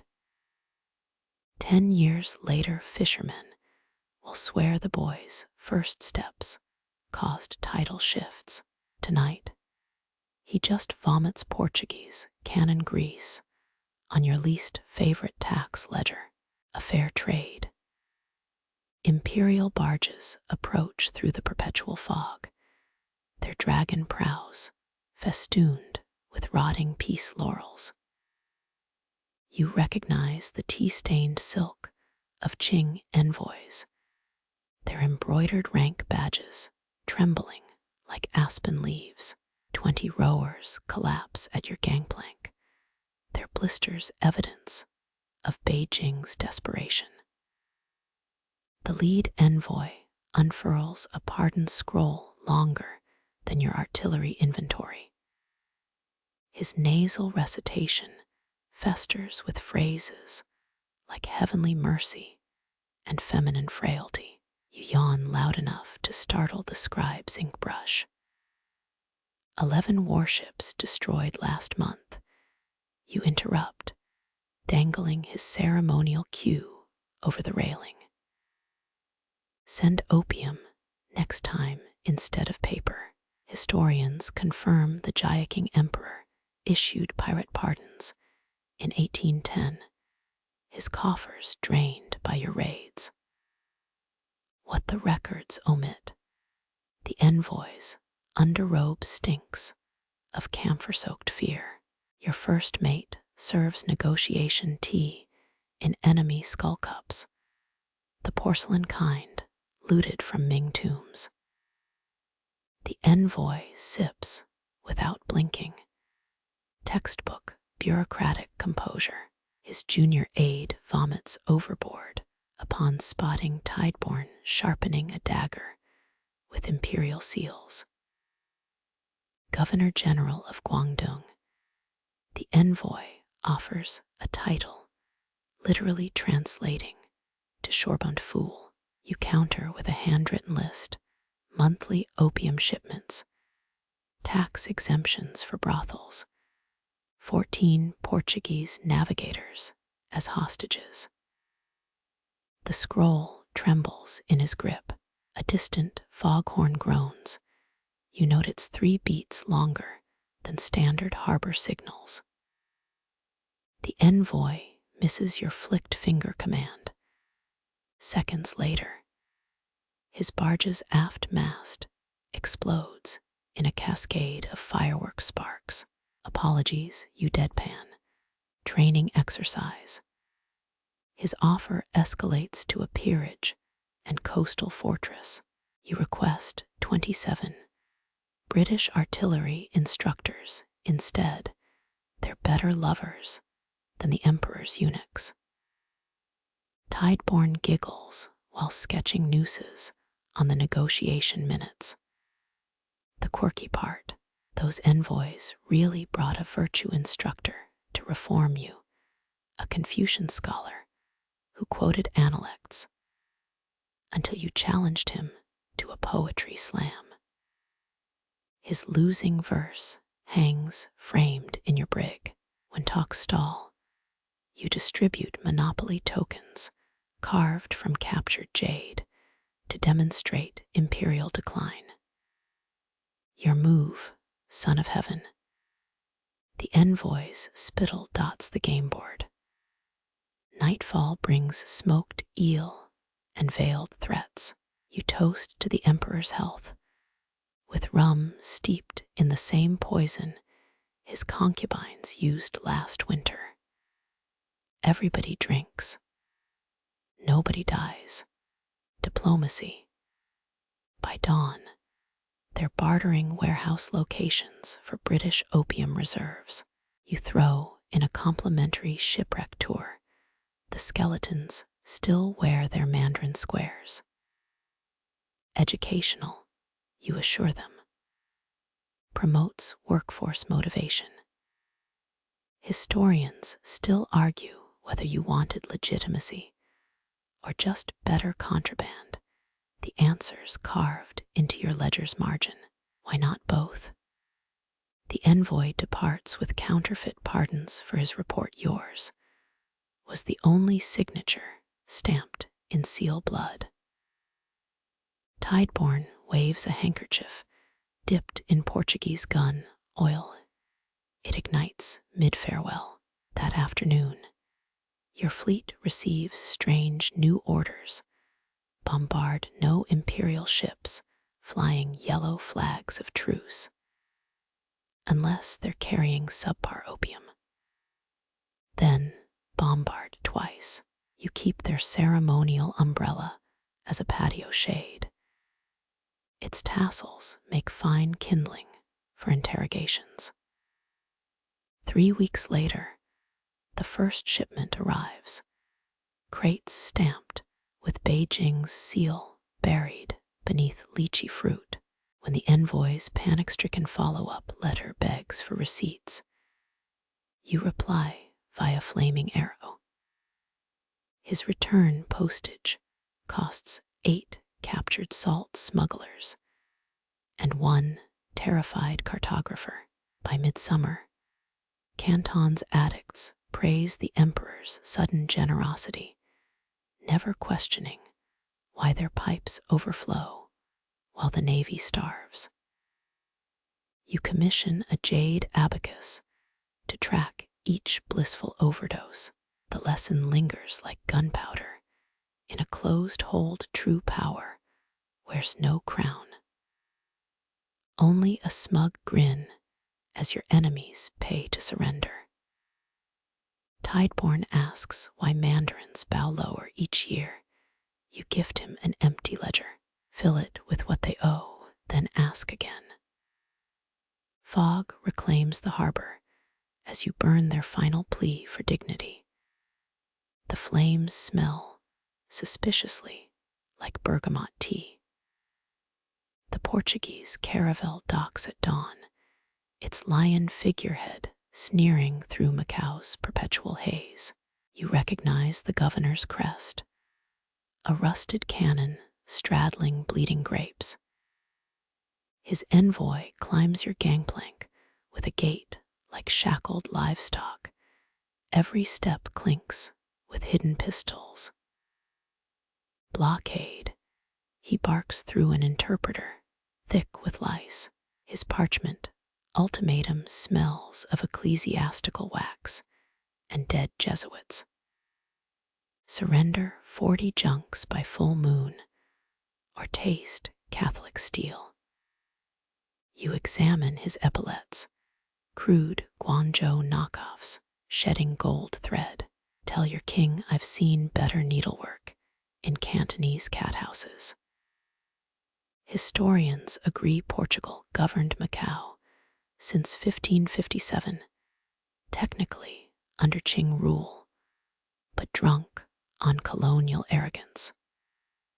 forgotten fact: that caravel's cargo hold carries 6 caged peacocks, gifts meant to impress your savage tastes. Your helmsman accidentally spills lamp oil on the ultimatum. The governor's seal curls like burning skin. The envoy reaches for his sword, then remembers 300 pirate crossbows humming in the rigging. Blustery weather today, you muse, nodding at clear skies. A lookout whistles, 7 merchant ships wallow in the delta beyond. The envoy pales, recognizing his nephew's merchant convoy anchored dumbly in the bay. One flaming arrow, then silence. Ash drifts across the quarterdeck like corrupted snow. It powders the envoy's powdered wig gray. Screams carry oddly over water, less human than seagulls fighting over scorched rice. Oops, you deadpan, offering him a canteen of Bengal fire starter. Must misheard your demands. The quirky twist: those burning ships carried a fortune in Prussian clockwork pornography. Booty so bizarre even your looters blush. Tideborne pockets a still-ticking brass phallus, future blackmail against Dutch emissaries. By nightfall, the envoys signed 6 trade agreements in squid ink. His shaking fingers misspell reparations as revelations. You frame the error beside last month's ransom note haiku. Historians still argue whether you targeted the nephew's fleet for its arms, or because he'd mocked your pearl hairpin in a Macau tavern. The smoke plume tells no tales. It just smothers fishing villages for weeks. You draft a response using the governor's own peacock quill, dipping it in ink mixed with convoy ashes. Next ultimatum comes with your niece's fingernails. Counting to 20, morning brings a panicked dove, its message tube stuffed with surrender terms and hair clippings. Tideborne feeds the bird to his new falcon, named Blockade for giggles. 3 weeks later, Macau's harbor master retires. His replacement arrives with a gift-wrapped crate of Portuguese muskets. The attached poem rhymes apology with your mom's genealogy. You repurpose the caravel as a floating brothel. Peacock feathers adorn the beds. Smoke-stained sails still reek of Prussian machinery. Clients pay double to sleep beneath the nephew's charred coat of arms. The ash rain continues till Mid-Autumn Festival. Children mold it into pirate-shaped dolls. Qing officials claim it's volcanic, but their silenced geologists swim with the porcelain crabs now. Tideborne builds an ash castle on the foredeck, crumbling each time the guns salute. Everything ends, he mutters. You correct him. Everything changes form. When Macau finally bleaches its sails white in surrender, you dye yours blood red using convoy remnants. The message needs no translation. Even the Portuguese ghost ships steer clear. By winter, the delta's oysters cough up ink-black pearls. Merchants call them devil's tears. You commission a necklace, each sphere etched with a burnt ship's name. The governor's portrait arrives in spring, defaced with a mustache of fish scales. You display it beside his nephew's last ledger entry details redacted by fire. Months later, Fishermen whisper of a phantom caravel trailing peacock plumes, but you're already negotiating with Spanish ironclads. Their envoys smell like smoked herring and regret. The lesson sticks like ash in monsoon mud, threaten a shark, and you'd better salt the waves first. Tideborne practices Portuguese curses between cannon drills, his accent atrocious, but his flintlock aim divine. Fog thickens as you burn the governor's latest plea. This one promises French perfumes and a Celadon tea set. The ashes swirl into the shape of a galleon, then scatter like startled starlings. The barometer cracks first, its mercury bleeding across the navigation charts. You glance up as clouds congeal like molten lead. Typhoon season has come early. Sailors shout conflicting prayers to Mazu, and a smuggled Virgin Mary icon someone's already raiding the rum barrels. 60 junks heel in the rising swell, their sails fat with panicked wind. Tideborne clings to the mainmast, laughing as salt spray sharpens the air. Feels like heaven's vomiting.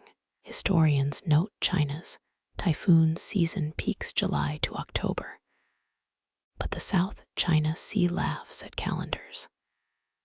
Forgotten detail. Fishermen whisper that storms this fierce birth ghost ships, crews trapped between worlds. Your fastest scout junk vanishes first, swallowed mid-curse by a wave taller than Guangzhou's walls. The helmsman braces his tattooed arms, but the wheel spins wild as a beheaded chicken. Cut loose the rice haulers. You roar, counting heartbeats between thunderclaps. Every captain knows the math. Lose half the fleet or drown entirely. Axes flash in the downpour. Severed mooring lines whip through air like angry serpents. 30 junks drift helpless into the storm's jaws, their lanterns blinking farewell. One young pirate leaps after his doomed ship. The waves baptize his loyalty with oblivion. Quirky truth. Among the sacrificed vessels was the Golden Lotus, infamous for its onboard gambling den where nobles bet their own children. Survivors later claim hearing dice rolls in the tempest's howl. Lightning forks illuminate Tideborne's face, ecstatic, not afraid. He's splashing in the scuppers like this is some monsoon festival. You drag him below decks, his laughter echoing through the bilge. The storm's eye passes at midnight, a false calm, thick with the stink of split timbers. Crewmen kiss the warped deck planks. One swears he glimpsed mermaids dragging the Lotus to the deep. Sea dragons feast tonight, grumbles your first mate, wringing seawater from his beard. You correct him, pointing to the eastern horizon where 31 junks still float. No, we feast tonight. Historians still argue whether you sacrificed ships to appease Mazu or to ditch unreliable captains. Either way, dawn finds your remaining fleet lashed together with rigging, a floating fortress of splinters and spite. A cabin boy presents salvaged loot, a waterlogged parrot screeching Portuguese obscenities. Tideborne teaches it Cantonese curses. Within hours, the bird mocks both empires equally. By noon, fishermen bring gifts, dried squid and gossip. They swear the typhoon birthed a new island, its cliffs shaped like your profile. You send Tideborn to investigate. His report mentions only seagulls and bad oysters. The surviving captains kneel at dusk, their foreheads pressed to salt-crusted wood. The sea itself fears you, they chant. You silence them with a raised hand, then order triple rations of arrack. 3 days later, Macau's harbor master sends a condolence gift, moldy wine, and a soggy scroll praising your losses. Tideborn stokes the cookfire with the parchment. Its smoke reeks of bureaucratic insincerity. You spot the first ghost ship at twilight, a silhouette with tattered red sails. Whether it's the Lotus or something stranger, none can say. But the lookout quits drinking that night. When Qing envoys mock your reduced fleet, you unveil 31 new cannons purchased with storm savings. Their laughter dies faster than a lantern in the typhoon's wrath. Tideborn discovers barnacles growing in his bunk. He names them his fleet of many shells. You humor him until they start clogging the bilge pumps. By autumn, balladeers sing of the great sacrifice. They get 7 verses wrong, but nail the chorus. You commission a memorial, carvings of waves, devouring their own anger. The lesson floats in every pirate's rice bowl. Now stew thickens best when watered with desperation. As for the ghost ships, let historians squabble over maps and manifests. You've got Spanish galleons to hunt before the next typhoon. Tideborn doodles storm clouds in the ledger margins, each lightning bolt carefully highlighted in stolen gold leaf. You tune the rigging to hum and key with the monsoon winds. Nature's symphony needing just a little artistic adjustment. When the Portuguese spy asks about rebuilding, you smile and offer him a souvenir, a barnacle-encrusted die from the Golden Lotus. He rolls it nervously, snake eyes. The South China Sea approves. The Portuguese spy's dice still rattle in your fist when the first rumor reaches Macau. A drunken fisherman claims your fleet sails north toward the forbidden city. You let the gossip ferment, then order extra rice wine shipments to Qing garrisons. Nothing fuels imperial paranoia like sober soldiers. By week's end, Canton's governor scribbles panicked memos about pirate armies marching on land. Never mind that your junks lack wheels. The imperial bureaucracy's fear outpaces logic. Tideborn doodles stick figure pirates riding crocodiles up the Pearl River. You frame it beside the governor's letters, a historical nugget. Qing dynasty censors burned 36 scrolls about your rebellion, but forgot the courier pigeons. Soon, every tavern buzzes with tales of your phantom cavalry. Some even say you've bribed the emperor's concubines with smuggled French perfume. They're listing your demands in the Beijing Gazette. Cackles your first mate, waving a waterlogged newspaper. Apparently, you want a throne carved from Portuguese cannons and a pet pandas. You order scribes to add dragon-shaped hot air balloons to the list.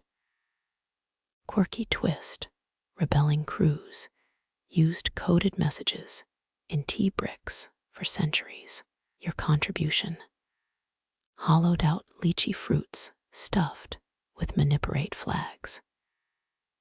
Imperial agents intercept a shipment, spend weeks debating whether it's declaration of war or bad fruit preserves.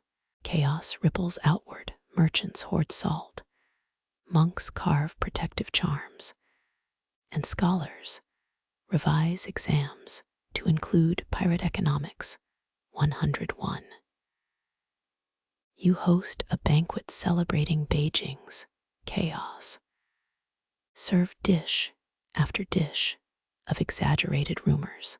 Historians still argue whether you planted the rebellion myth or just enjoyed the panic. Truth is, watching China's mighty empire jump at its own shadow amuses you more than plunder ever could. Tideborne stages a mock siege of your cabin, using steamed buns as warships and chopstick catapults. His final assault dies when a dumpling cannonball sticks to the ceiling. Tactical error, you mutter, flicking a scallion garnish at his forehead. The emperor's response arrives via 12 panicked envoys, their gold-trimmed robes stained with sweat and saddle sores. They offer provincial titles, tax exemptions, even a suspiciously vague royal marriage. You counter with a demand for 50 tons of firecrackers and a public apology to the sea. Rumor becomes reality in Zhejiang. Peasants repaint their fishing boats red, mistaking monsoon rains for your fleet's approach. Qing troops trip over their own pikes, charging phantom pirates. Later, find only startled otters. You commission ballad singers to spread fresh tales. Your favorite involves the Son of Heaven hiding in a rice barrel. 2 days later, Canton's markets sell embroidered barrels labeled Imperial Emergency Shelter. A nervous merchant offers silk maps of Beijing's sewers, for when you invade, great lady, you pay him in Portuguese cannonballs. His confusion tastes sweeter than lychee wine. Tideborne discovers the rumor's unintended perk. Imperial tax collectors avoid your ports entirely. More tea for us, he cheers, pocketing a fragrant brick of puer. You let him. Extra caffeine might improve his swordplay. By autumn, even the Dutch quote your rebellion as fact. Their latest letter mentions preemptive trade agreements with your soon-to-be Imperial Navy. You send a reply via flaming arrow. They stop writing. The pinnacle arrives when peasants begin worshipping your figurehead, a barnacle-crusted dragon, as a harvest deity. Their crude altar features stolen cannonballs and a suspiciously familiar jade hairpin. You donate a bucket of sardines. The offering disappears by noon. Qing envoys return with revised terms, now including 70 tons of fireworks and a lifetime supply of vinegar. You counteroffer a single copper coin, stamped with Tideborne's grinning face. As snow dusts the Guangdong hills, Beijing recalls all coastal garrisons, a strategic masterpiece of self-sabotage. Your crews plunder undefended warehouses. Their laughter drowns out the emperor's tantrum. Tideborne asks if you'll really conquer China someday. You redirect his gaze upward, storm clouds gathering like an unspoken punchline. Why steal a throne when you can make kings dance like marionettes? The final rumor reaches you mid-feast. A Cantonese playwright stages Ching Shih and the 16 Eunuchs. You send flowers and a note requesting more tap dancing pirates.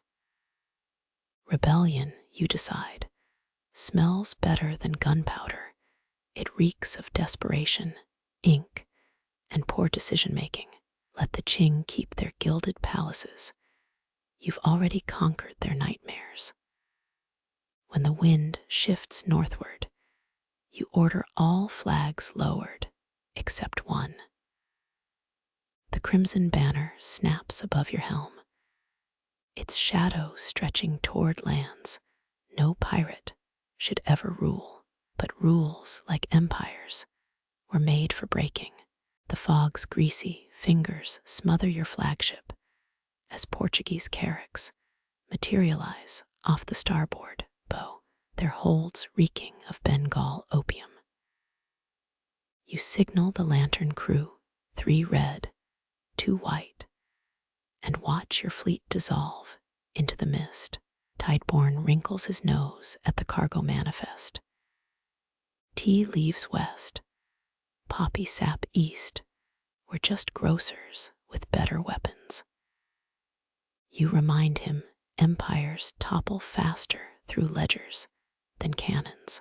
London-bound crates get special treatment, each stamped with the British East India Company's crest. Your carvers work from a stolen wax seal, the forgeries sharper than John Company's actual diplomacy. Historians gush about Marco Polo's Silk Road, none mention your innovation. Saltpeter from Malacca dyes Dutch gunpowder. Persian rugs cushion French cannons. Even missionaries ride free, provided they smuggle Bibles stuffed with Ceylonese cinnamon. Quirky detail plucked from a Macau ledger. Your crews repurposed Jesuit stoles as sail patches. Priest-approved holy thread holds remarkably well during typhoons. You've half a mind to sell blessed rigging at triple cost. A Royal Navy frigate blunders into your formation. Its captain mistakes your junks for fishing boats. By the time his spyglass clears, 20 barrels of Guangdong's finest oolong crowd his quarterdeck. His purser signs a receipt without dropping his teacup. Trade winds favor the prepared. You muse, pocketing his ceremonial pistol. Calcutta's opium dens develop a peculiar craving for Fujian pottery. You oblige. Each vase's false bottom cradles enough raw sap to addict a village. Tideborne sketches smiley faces on the lids. Colonial officials assume it's a quality seal. Trouble brews near Malacca Strait. A Spanish galleon demands tribute. You invite its captain aboard. Serve lychees stuffed with ground pepper. His tear-streaked surrender note becomes your new favorite bedtime story. Sampans materialize at midnight. Cantonese merchants trade gossip for safe passage. One whispers of Qing spies tracking your tea shipments. You gift him a loyalty badge, a silver coin glued to his forehead with ship tar. Debates rage in European papers about your origins. Some insist you're a French noblewoman in disguise.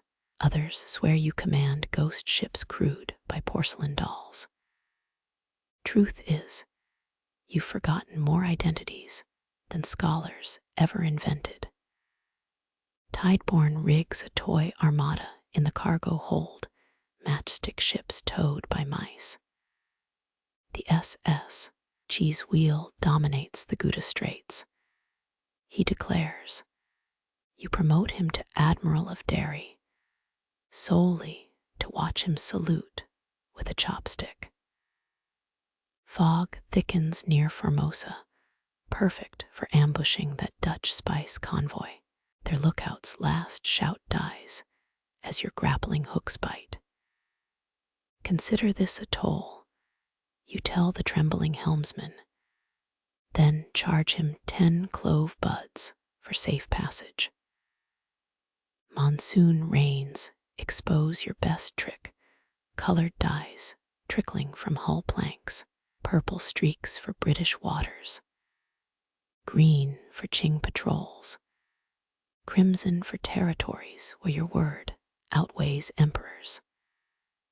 Tideborne stirs a vat of indigo, accidentally dyes his eyebrows Prussian blue. A Bengali translator misreads your manifest, thinks gunpowder tea refers to explosive leaves. His panicked report makes Batavia's governor stockpile asbestos teacups. You don't correct him. Innovation thrives on misunderstanding. That French chef you captured last winter proves useful. His pastry maps of Indochina put imperial cartographers to shame. His croissants, however, remain an ongoing war crime. Historians still argue whether you upheld or gutted the tributary system. Their papers itch with words like disruption and renegotiation. You know the truth. All trade's a knife fight. Some just hide the blade better. Near the voyage's end, Tideborne finds you studying Portuguese star charts. Why not rule land too? He asks, smearing lychee juice across the Philippines. You beckon him to the rail. Watch how fog erases the horizon. Borders are lies told by men who fear tides, you murmur. He blinks, shrugs, steals your last dumpling. The hold overflows with treasures destined for alien shores, Manila hemp, Venetian glass, a crate labeled Emperor's Tears, just Sichuan pepper. You order a final check, then let the fog swallow every mast. Somewhere beneath those planks, a drowning star glints, its light warped by currents only you've mastered. Let scholars scribble. Let kings fume. Tonight, 3 empires dream in tea leaves and gunpowder, their futures curled in your ship's wake. Rain lashes the deck as guards drag the shivering Mandarin forward, his official hat's peacock feather reduced to a bedraggled stalk. You recognize the embroidered cranes on his robe, 4th rank bureaucrat from the Board of Astronomy. Tideborne kicks a jade astrolabe across the planks. It skids into the scholar's knee. Explain your snooping, you say, peeling a lychee with a dagger. His trembling fingers produce a waterlogged scroll, a star chart annotated in vermilion ink. The drowning star aligned at your birth, he rasps, its celestial influence foretells. You silence him with a palm strike, the lychee pulp staining his beard. Few know you were born during the Qianlong Emperor's great flood of 1765, fewer, still connected to lunar tides. Historians still argue whether Qing astrologers predicted that deluge. Their records mysteriously burned when you torched the Nanhai archives. The scholar insists, through split lips, his calculations prove your reign ends when Neptune retrogrades. You chuckle, Portuguese navigators taught you planets care little for human drama. Yet, his charts details nag, specific hour of birth, direction your mother faced during labor. Even the midwife's missing finger, quirky detail surfaces. He's using a stolen Kangxi-era manual titled Disasters, writ in heaven's ink. You've seen copies lining brothel privies, useful for kindling, and little else, superstitions for emperor whores and their lapdogs. You growl, flinging the scroll overboard. The ink bleeds into seawater like dissolving thunderclouds. Tideborn mimics the scholar's quivering voice. Beware the third moon's waning phase. You cuff him playfully, but note he pockets the astrolabe. Smart boy, even nonsense can unsettle enemies. A cabin boy giggles while sharpening cutlasses. Astronomy bored, more like astrolabe bored. The crew roars, you let the joke linger. Humor's the best counter to bad omens and free morale. The Mandarin's final plea mentions Huizong-era precedents, pirate queens surrendering after celestial warnings. You signal 2 deckhands. Let his stars decide. They hoist him over the rail, his silk slippers kicking empty air before the plunge. While he treads water, you share a fact they'll carve on his tombstone. Qing law requires drowning scholars by the 16th stroke of noon bells. You count 15. Lunch arrives, seaweed soup and stolen Manchu palace cakes. Tideborn finds a hidden note in the scholar's sleeve, a poem comparing your eyes to eclipse shadows.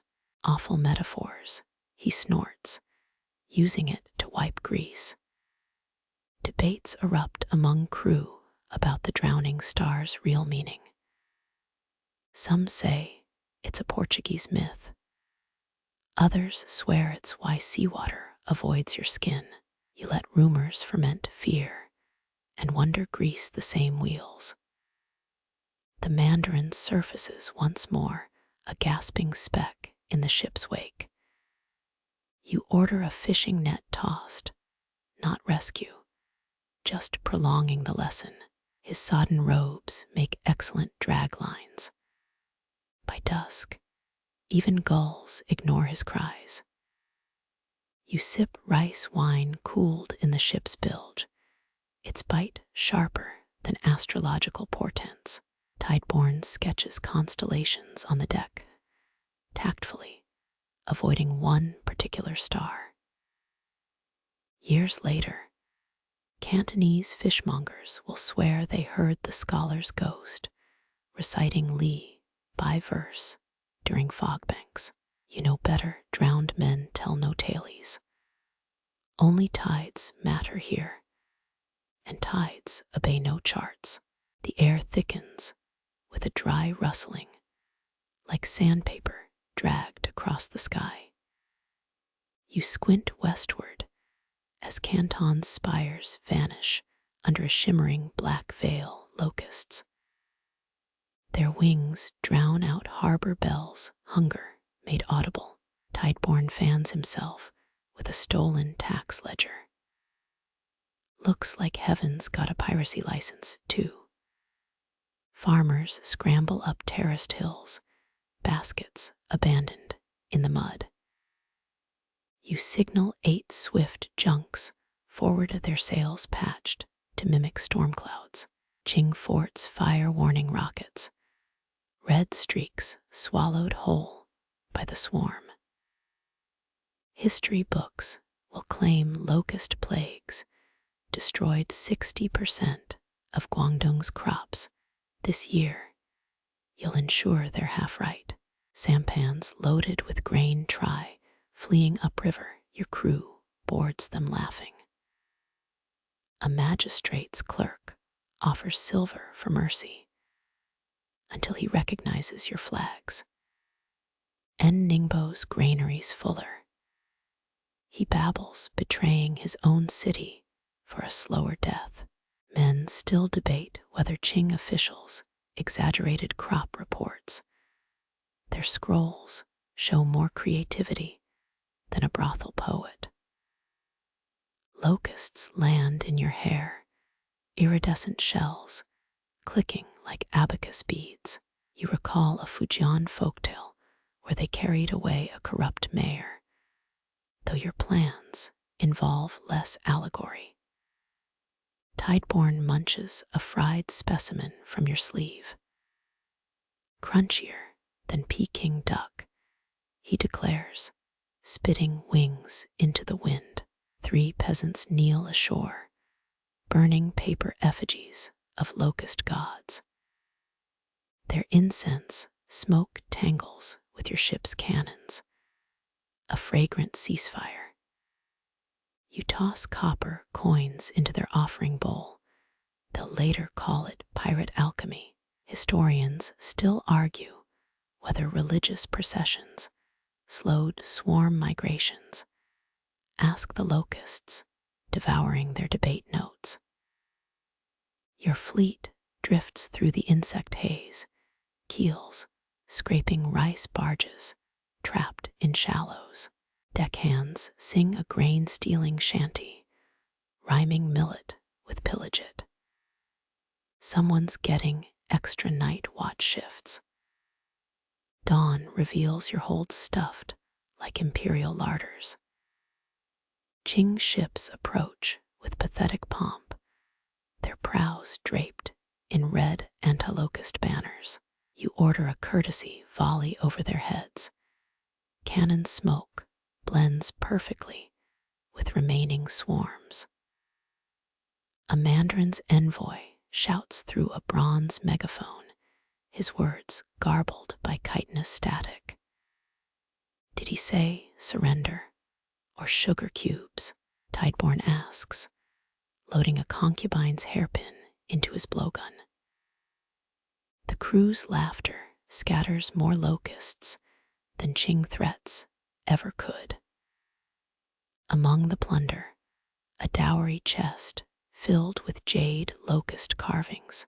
Superstitious sailors call them sky carp, and also make terrible earring gifts. You pocket one shaped like a queen. Its segmented abdomen mirrors your flagship's hull. By moonrise, the swarm departs winging north to plague the emperor's summer palace. Your ships mimic their exodus, weighted low with stolen bounty. Fishermen later whisper that locusts followed your sails as though you trained them. Let the Qing believe it. Tideborn sketches a locust in the ship's log, adding pirate hats to its bristled legs. They've earned their share, he says, sprinkling crumbs on the page. The scribble flutters out a porthole, joining the endless dance of wings and ambition. The smell hits first charred sugar and molten bronze.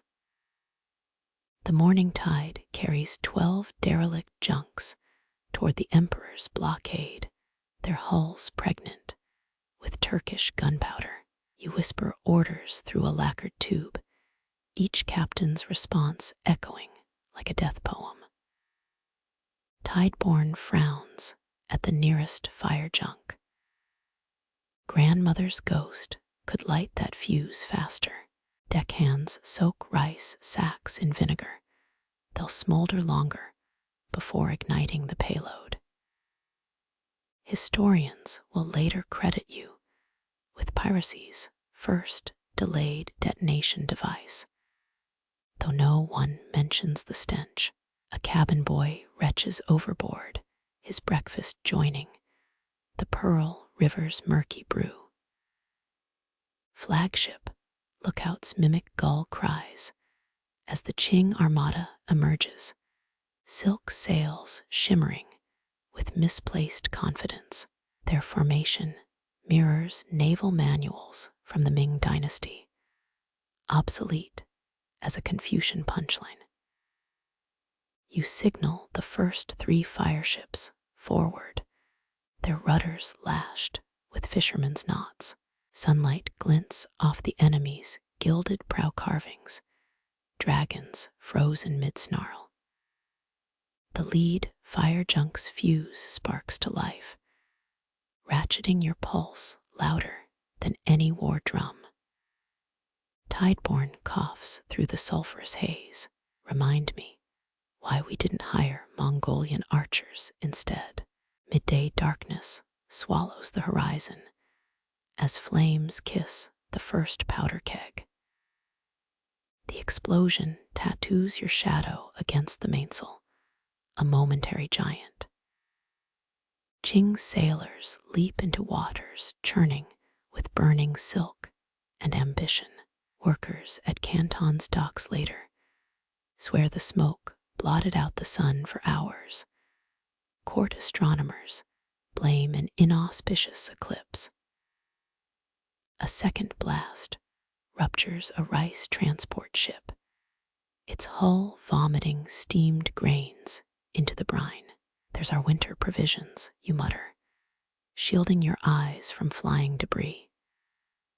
Someone's pet parrot rockets past, squawking obscenities in 4 languages. Records show the Qing Navy lost 19 ships that day. Though fish ate most of the evidence, deafened crewmen communicate through hand gestures.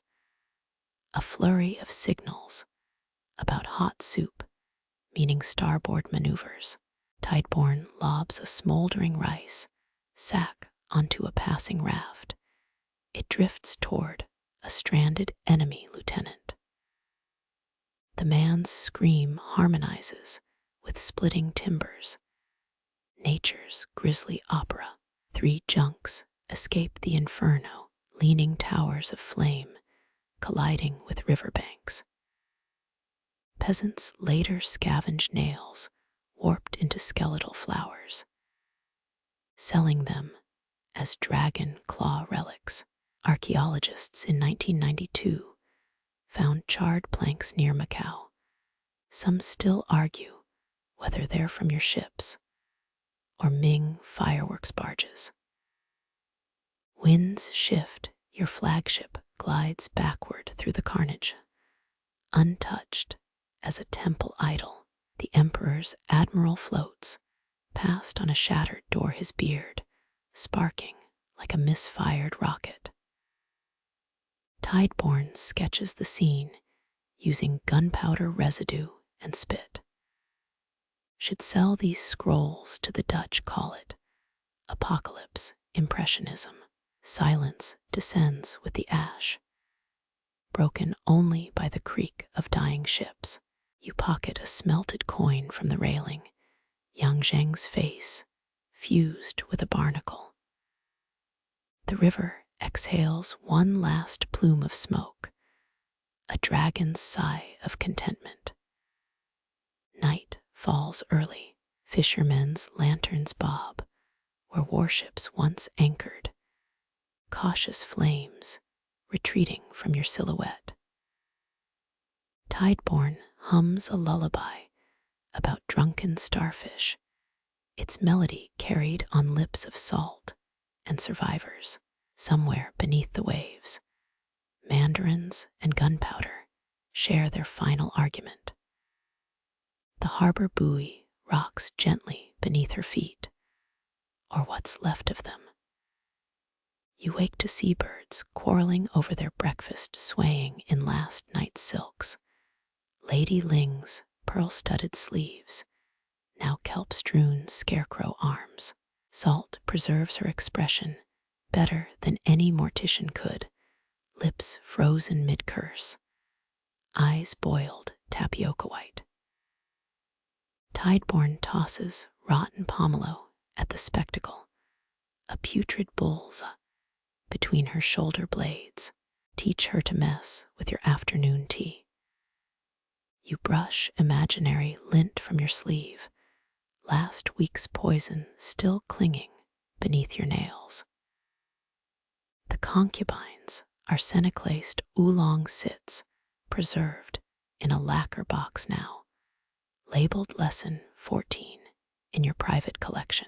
Historians will later note arsenic's popularity in Qing court intrigues, though none replicate your signature touch of fermented lychee pulp. It masks the bitterness and pairs nicely with betrayal. Her lover's fate proves trickier to display. The rice merchant's bloated corpse surfaces 3 piers down his skin, mottled like a poorly glazed vase. You'd seasoned his shipments with crushed nightshade, since spring, every grain carrying death slow as court bureaucracy. Workers haul his body ashore, using fishing nets, their curses blending with gull cries. Hope he enjoyed his final meal, you muse, counting stolen silver from his warehouse. Lady Ling's betrayal stung less than her poor timing.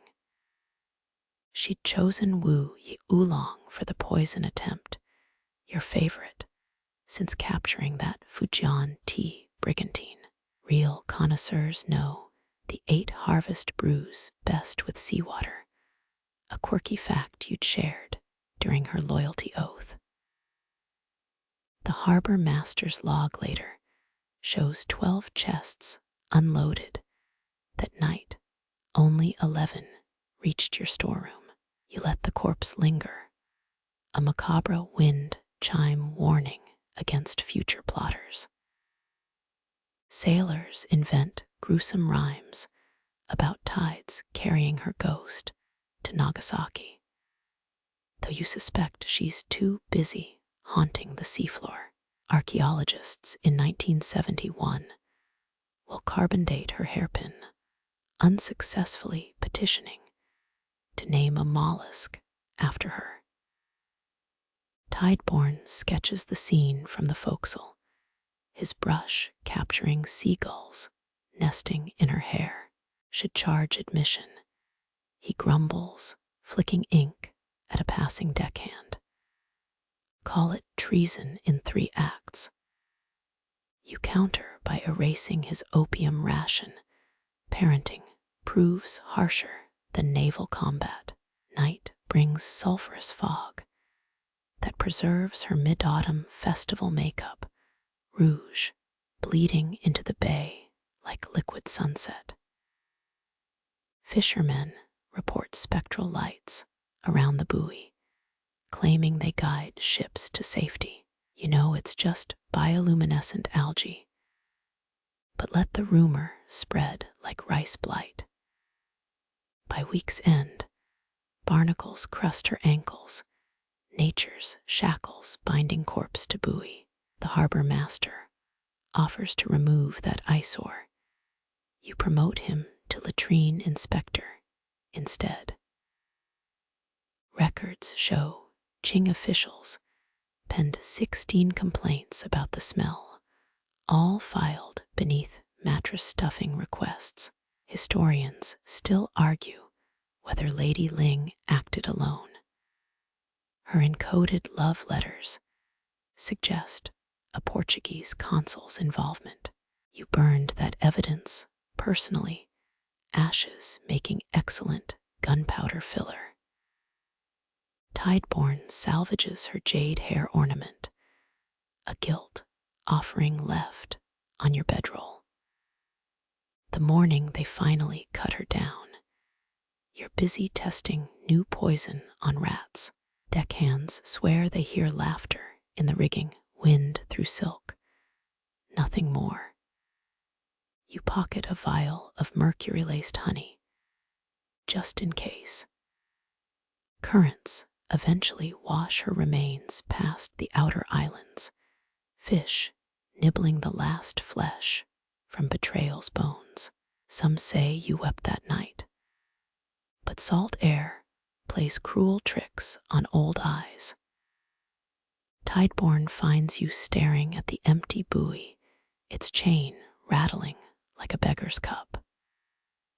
Next time, he suggests, use quicker poison. You toss him the empty lychee jar, its sweet scent clinging to the space between trust and survival. The lychee jar clatters against Tideborne's chest, honeyed resin clinging to his stolen naval jacket. He catches it with a smirk that mirrors your younger self, back when mutiny still tasted sweet. Still mad about the Portuguese envoy. His boots scuff the deck, always leaving marks where they shouldn't.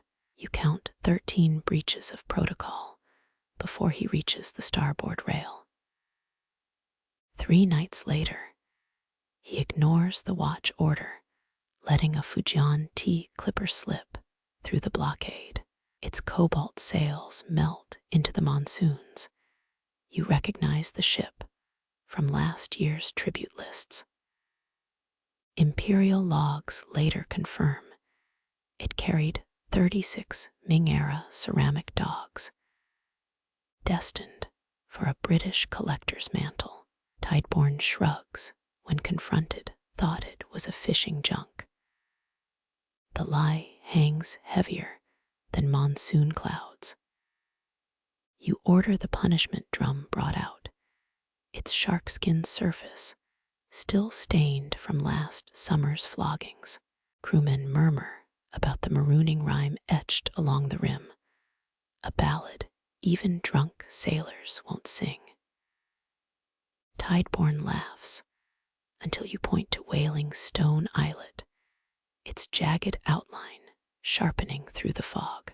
Historians still debate whether pirates actually used that particular rock, but your charts mark it fit for wayward sons. The skiff launch turns theatrical, Tideborne's theatrics, rivaling Canton opera. He strips to silk underrobes, shouting poetry about filial piety. You toss him a rusted flask of brackish water, the same kind Qing prisoners received before execution. Make it last, you advise, though the islet's single freshwater spring surfaces at high tide. A quirky maritime law trivia, but useful for softening arrogance. His exile lasts 17 days. You count each via damaged hourglass. Deckhands report spotting his fire smoke, puzzled by the bluish hue. Later scholars will link it to burning copperage seaweed, a survival trick documented in Fujian fishing diaries. You send a junk with salted eel and rice, but order them to beach it half a li offshore. Let him swim through urchin beds for his supper. Rainy nights make you check the nursery chart, its ink smudged where his infant hand once gripped. You find his childhood slingshot beneath campaign maps, weighted with lead stolen from a British caravel. Mothers in Guangdong still scare children with tailies of your stone that broke the admiral's kneecap. Tideborne's first kill at 12 summers, you'd framed it as target practice. He returns gaunt but grinning, skin etched with coral scratches that'll scar into dragon scales. The crew expects a speech. You toss him a mop. Start with the bilge. His laughter startles the gulls. You hide a smile behind bamboo tea steam. That night, he presents a obsidian dagger, handle wrapped in urchin spines.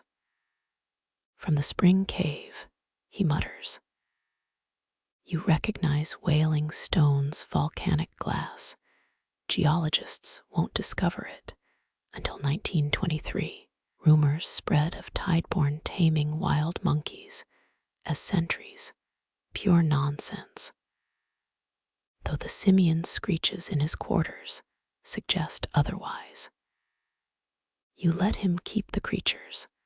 They're quieter than his poetry. The tea clipper, eventually drifts back into your waters, captain babbling about a ghost fleet harassing his route.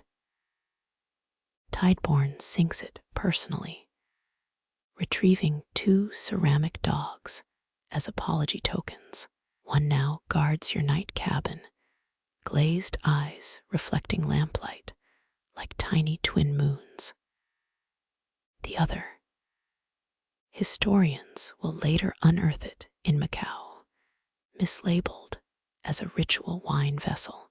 Tideborne carves a 3rd dog from whalebone, its lopsided snout earning a permanent spot on the quarterdeck. Almost as ugly as your first dagger, you remark, but let the crew rub its head for luck. When he replaces the punishment drum with a gong from a Siamese warship, you don't object. Let the boy have his symbols. The old drum makes excellent kindling, its ashes swirling into the fog like forgotten ballads. The new Siamese gong still sways from Tideborne's antics when Dutch sails pierce the horizon, 3-masted monstrosities reeking of nutmeg and Protestant arrogance. Their prows display carved herons, wings spread like they own the air itself. You recognize the VOC seal, that cursed alphabet soup of a trading company. 17th century tax records prove they once traded cannon for cinnamon in Jakarta, but you're no spice merchant. Their envoy arrives gloved in dyed otter fur, absurd in the sweltering July heat. He mispronounces your name as Ching Shih while demanding tribute, mistranslating pirate as porcelain vendor. Tideborne muffles laughter behind a silk fan, its carp design trembling like it's drowning. You serve fermented shrimp paste and snake wine, watching the Dutchman's face curdle. Their ultimatum arrives at sundown, scrawled on vellum that smells of Leiden cheese. Relinquish trade routes west of Macau, or face Batavia's wrath. You sharpen a quill with your thumbnail, recalling how Dutch captives once begged for chili peppers. Tell your king, you dictate. Even his stroopwafels won't sweeten this idiocy. The envoy's launch retreats, but your fastest junks already flank their ships. Night paints the sea blacker than Dutch licorice, perfect for a fog surprise. Tideborne grins as sailors spread damp seaweed across decks, an old Fujian trick to mute footsteps. Historians still argue whether the resulting battle was a tactical feint or pure bloodlust. But the Pearl Delta's eels grew fat that week. Their flagships, cannon roar misfires, powder dampened by your missed machines. Boarding crews swarm the rails with axes favored by Guangdong butchers. Messy work. Dawn reveals the envoy's head, pickled in an Amoy pottery jar vinegar, preserving his scraggly beard. You include his stained gloves as garnish, along with a receipt for the spices he demanded. The remaining ships scatter like minnows. Tideborne charters their abandoned cargo, 59 crates of smashed Delftware and a live ostrich. Crewmen feed it mango peels until it pecks the cook. Imperial menagerie reject. You scoff, though its lanky silhouette amuses you at sunset. Rebel pamphlets later circulate in Batavia, claiming the beast became your war steed. 3 moons pass without Dutch letters, their silence broken only by the ostrich's midnight honks. You commission a porcelain chamber pot shaped like the VOC heron, its open beak perfect for drainage. Tideborne inscribes it with a fake dynasty seal. Collectors will fight over it centuries later at Christie's. When Fujian fishermen dredge up a waterlogged Dutch wig, you declare it an ill omen. The crew burns it with stolen tobacco, a stinking offering to the sea gods. Years hence, archaeologists will carbon date the ashes, mistaking them for ritual incense. The ostrich outlives 3 cabin boys. You memorialize it in your ledger item. 1 ugly chicken. Value: 15 laughs per moon. Tideborne carves its likeness into the mainmast, right beside his whalebone dog. A passing British trader brings rumors. The Dutch king banned all maps showing the Pearl Delta. You gift the captain a chunk of the gong melted down into a merchant's scale weight. Its faint ting still haunts Amsterdam's stock exchanges during storm surges. The joss stick smoke clings to your hair like guilt as you descend Wenchang's weathered steps, your armored boots crushing petals left for sadder ghosts. Temple drums echo your retreat, a hollow soundtrack to spiritual bargaining. Fact is, the Ming dynasty funded this monastery's reconstruction after Mongol raids. You wonder if they also paid extra for lenient karma. Your flagship's deck feels different tonight, board creaks holding their breath. Tideborne fingers the abbot's blessed jade pendant, its cracks filled with incense ash. 15 tails, says the monks cursed us, he mutters. You hurl the trinket overboard. Its splash drowns out his laugh. Dawn arrives rudely. Lookouts shout about pilgrim junks hugging the coast, silhouettes pious and plump with temple donations. Your first mate hesitates, clutching prayer beads bought in Macau. They're carrying texts for the emperor's library. He stammers. You pluck the beads, string snapping like old rigging. So wrap them in something waterproof. Historians still argue whether the ambush was sacrilege or shrewd logistics. Those Buddhist scrolls made excellent canon wadding. A novice's rice paper lantern bobs in the wreckage, its painted lotus blooming brighter as it sinks. You pocket a silvering stone from the abbot's cabin, good for forging Qing tax permits. When Tideborne finds you later, you're burning Dutch love letters in the temple's donation brazier. Flame reflections dance in your untouched tea. The monks are telling traders we angered Maitreya. He warns. You feed another parchment to the fire. Then let's invite Buddha to our next raid. He clearly needs entertainment. Retelling this decades later in your Canton casino, you'll claim the incense smoke gave you visions, though regulars swear you winked while saying it. That night, though, you dream of drowning in temple candle wax, your lungs filling with molten gold. The ostrich's distant honk wakes you, its feathers glint like unearthed relics in the moonlight. The ostrich's honk still vibrates in your skull when they bring the warlord's envoy. A man sweating through embroidered silks, better suited to a theater troupe. He kneels amidst casino dice and opium pipes, proffering a jade hairpin shaped like a phoenix.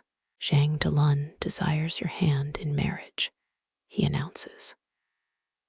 You pluck the pin, testing its edge against your thumb, sharp enough to stab, dull enough to bore. 3 betrothal junks clog the harbor come dawn. Their decks overflow with tribute. Burmese rubies, Portuguese muskets, and absurdly, 3 live ostriches. Tideborne pokes at the bird's feathers. Historical records say Emperor Yongle Su had camel cranes. Probably these idiots. The smallest ostrich pecks his boot, a better suitor than Zhang. Your cannons answer at sunset. Fire junks drift toward Zhang's ancestral hall on the Pearl River, their hulls stuffed with looted Dutch fireworks. The explosion paints the night in sulfur yellow, ancestral tablets becoming shrapnel. Later, fishermen will find a marble plaque reading "Virtue endures," now embedded in a pigsty's wall. The warlord's silver becomes your new figurehead, a phoenix mid-scream, its jade eyes pried from the hairpin. Sailors rub its beak for luck, ignoring how its tail feathers resemble ostrich plumage. Tideborne carves better widowed into the mast. You let it stay. Historians still argue whether Zhang was a red turban remnant or just a fool who liked their crimson banners. Either way, his charred belt buckle makes a decent ashtray. That 3rd ostrich, it terrorizes your casino patrons for years, pecking cheaters with uncanny accuracy. You feed it Portuguese cannonballs for digestion. The 3rd ostrich becomes your final headache, its squawks punctuating imperial envoys, pleas through the casino's haze. Emperor Jiaqing's pardon scrolls arrive wrapped in yellow silk and reek of desperation. You unroll them beneath the bird's pecking beak, ink smudged by a bureaucrat's trembling hand. Full amnesty they offer. Keep your fleet, keep your gold, just stop.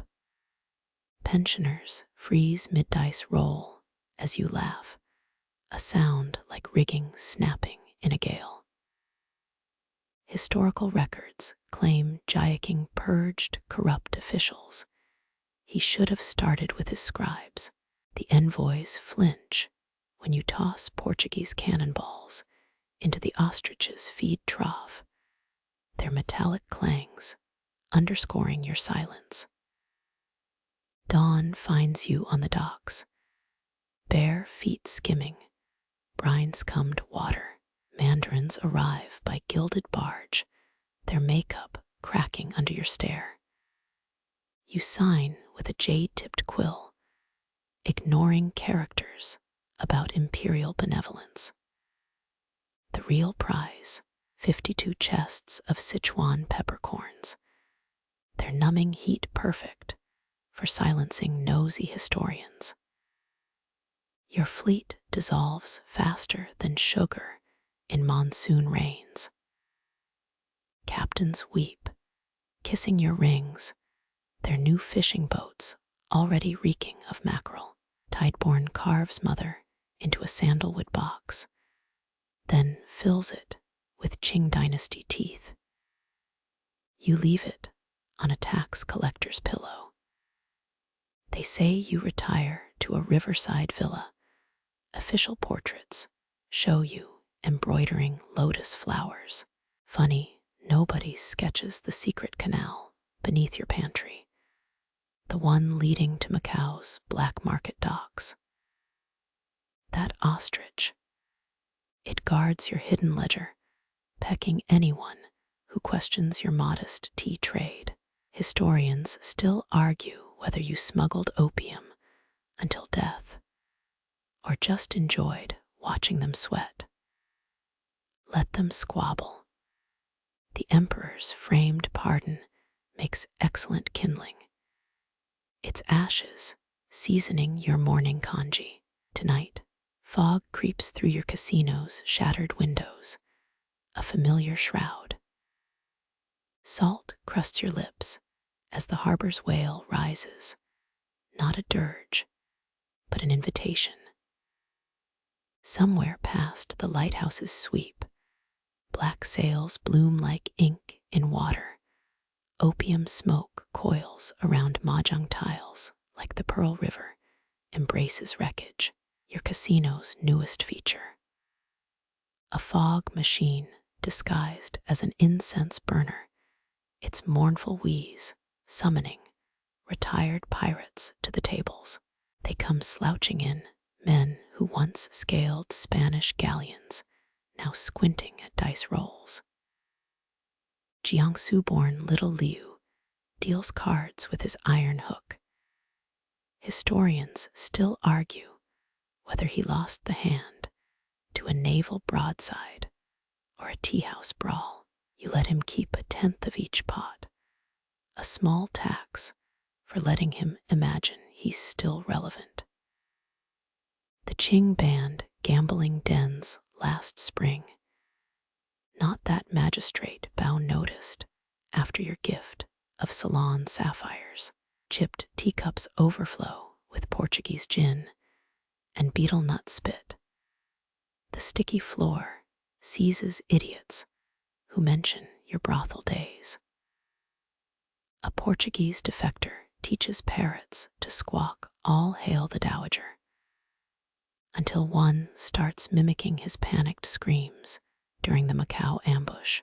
You feed it to the casino's resident python, its gulp punctuating the night's first opium pipe hiss. 3 ex-captains wrestle over jade hairpins stolen from a Ming tomb, their drunken growls harmonizing with the typhoon outside. You settle their feud by auctioning the pins to a Dutch trader, his wind-burned ears turning crimson when he recognizes his own wife's portrait etched on one. The secret tunnel beneath his Macau warehouse makes excellent blackmail collateral. A teenage pickpocket tries bribing you with stolen incense, his hands shaking like Canton's last honest bureaucrat. You send him to clean the python's cage and pocket his map of British opium storage sites. Let historians mock your retirement. Tonight's cargo will refuel 43 ships waiting near Hainan. Midnight brings the Cantonese opera singer her ballad about doomed lovers, almost concealing the silver smuggled in her instrument case. You request the maiden's lament, code for delivering French flintlocks wrapped in silk. She stumbles on the final verse, her eyes darting to the new waiter with an imperial cue too neat for a dockside dive. 3 quick bets settle his fate. Jingwei loses the first round intentionally, letting the spy win counterfeit tails. Wenfu's loaded dice take the second, the spy's triumphant grin crumbling as you nod toward the cellar. The third bet, whether he'll survive the night. You leave that one unsettled. The python hasn't eaten since noon. Fog thickens around dawn. Your dealers sweep away evidence with practiced nonchalance. A one-legged regular fans out his winnings, Spanish doubloons, a lock of Napoleon's hair, and a child's waterlogged shoe. You trade him gunpowder for the coins, burn the hair, and tuck the shoe into Tideborne's old toy chest. Let him find it during his next loyalty inspection. The last patron out is Black Peony, her infamous leopard pelt shedding onto the roulette wheel. She offers half her opium profits for safe passage to Malacca. You counter with a vial of Prussian mercury and a suggestion about which Qing officials tea to poison. Her laughter follows her into the mist, a sound like bones rattling in a treasure chest. You're tallying the night's silver when the harbor's foghorn blares 7 times, your old signal for approaching warships. Through cracked shutters, a British frigate's silhouette pierces the gloom, flying a flag of truce and greed. The captain's gift basket overflows with Yorkshire tea and a velvet sack of pistols, their barrels still warm from test firing. His negotiator stumbles over the Mandarin word for ammunition, or maybe betrayal. You serve chrysanthemum tea laced with enough Sichuan pepper to melt his cravat pin. By the time he's gasping for water, your clerk finishes copying his secret treaty with the viceroy. The original makes excellent kindling beneath the ostrich's perch. As their rowboat retreats, you signal the lighthouse keeper his lantern, flashing in old pirate code. Out past the skerries, 70 junks douse their lights, in reply hungry shadows, ready to intercept England's diplomatic cargo. Let the emperor fret over opium. You've moved on to stealing empires. Morning fog weaves through empty gaming tables, carrying the metallic tang of a deal well soured. Somewhere beyond the bay, an explosion muffles like a stifled cough. You hum a lullaby to the ostrich as dawn bleeds across your stolen throne, its gilded dragons chewing through the last of the British envoy's seals. The ostrich plucks a silver button from your sleeve, its beak clicking against the emperor's faded insignia. Outside, shipwrights caulk your funeral junk with mulberry sap and crushed pearls. The hull's silver lining glints through morning fog, 88,000 tails arranged like fish scales. Servants swear the metal purrs when touched, but you know it's just the harbor's mist skittering across cold coin. Carpenters argue over your deathbed's carvings, dragons or phoenixes. You settle it by having them etch both creatures mid-battle. Let the afterlife sort out hierarchies. A novice worker suggests gold leaf. You sentence him to polish every ingot until his apron bleeds silversmith's pride. His whimpers blend with the gull's cries, both equally ignorable. Tideborne arrives smelling of gunpowder and panic. He thinks you're testing him again. The coffin ship too, obvious a ruse. You force him to taste the rigging ropes, hemp fibers soaked in mercury and honey. Remember your uncle's fleet. You murmur as he gags. They ignored the warning flavor too.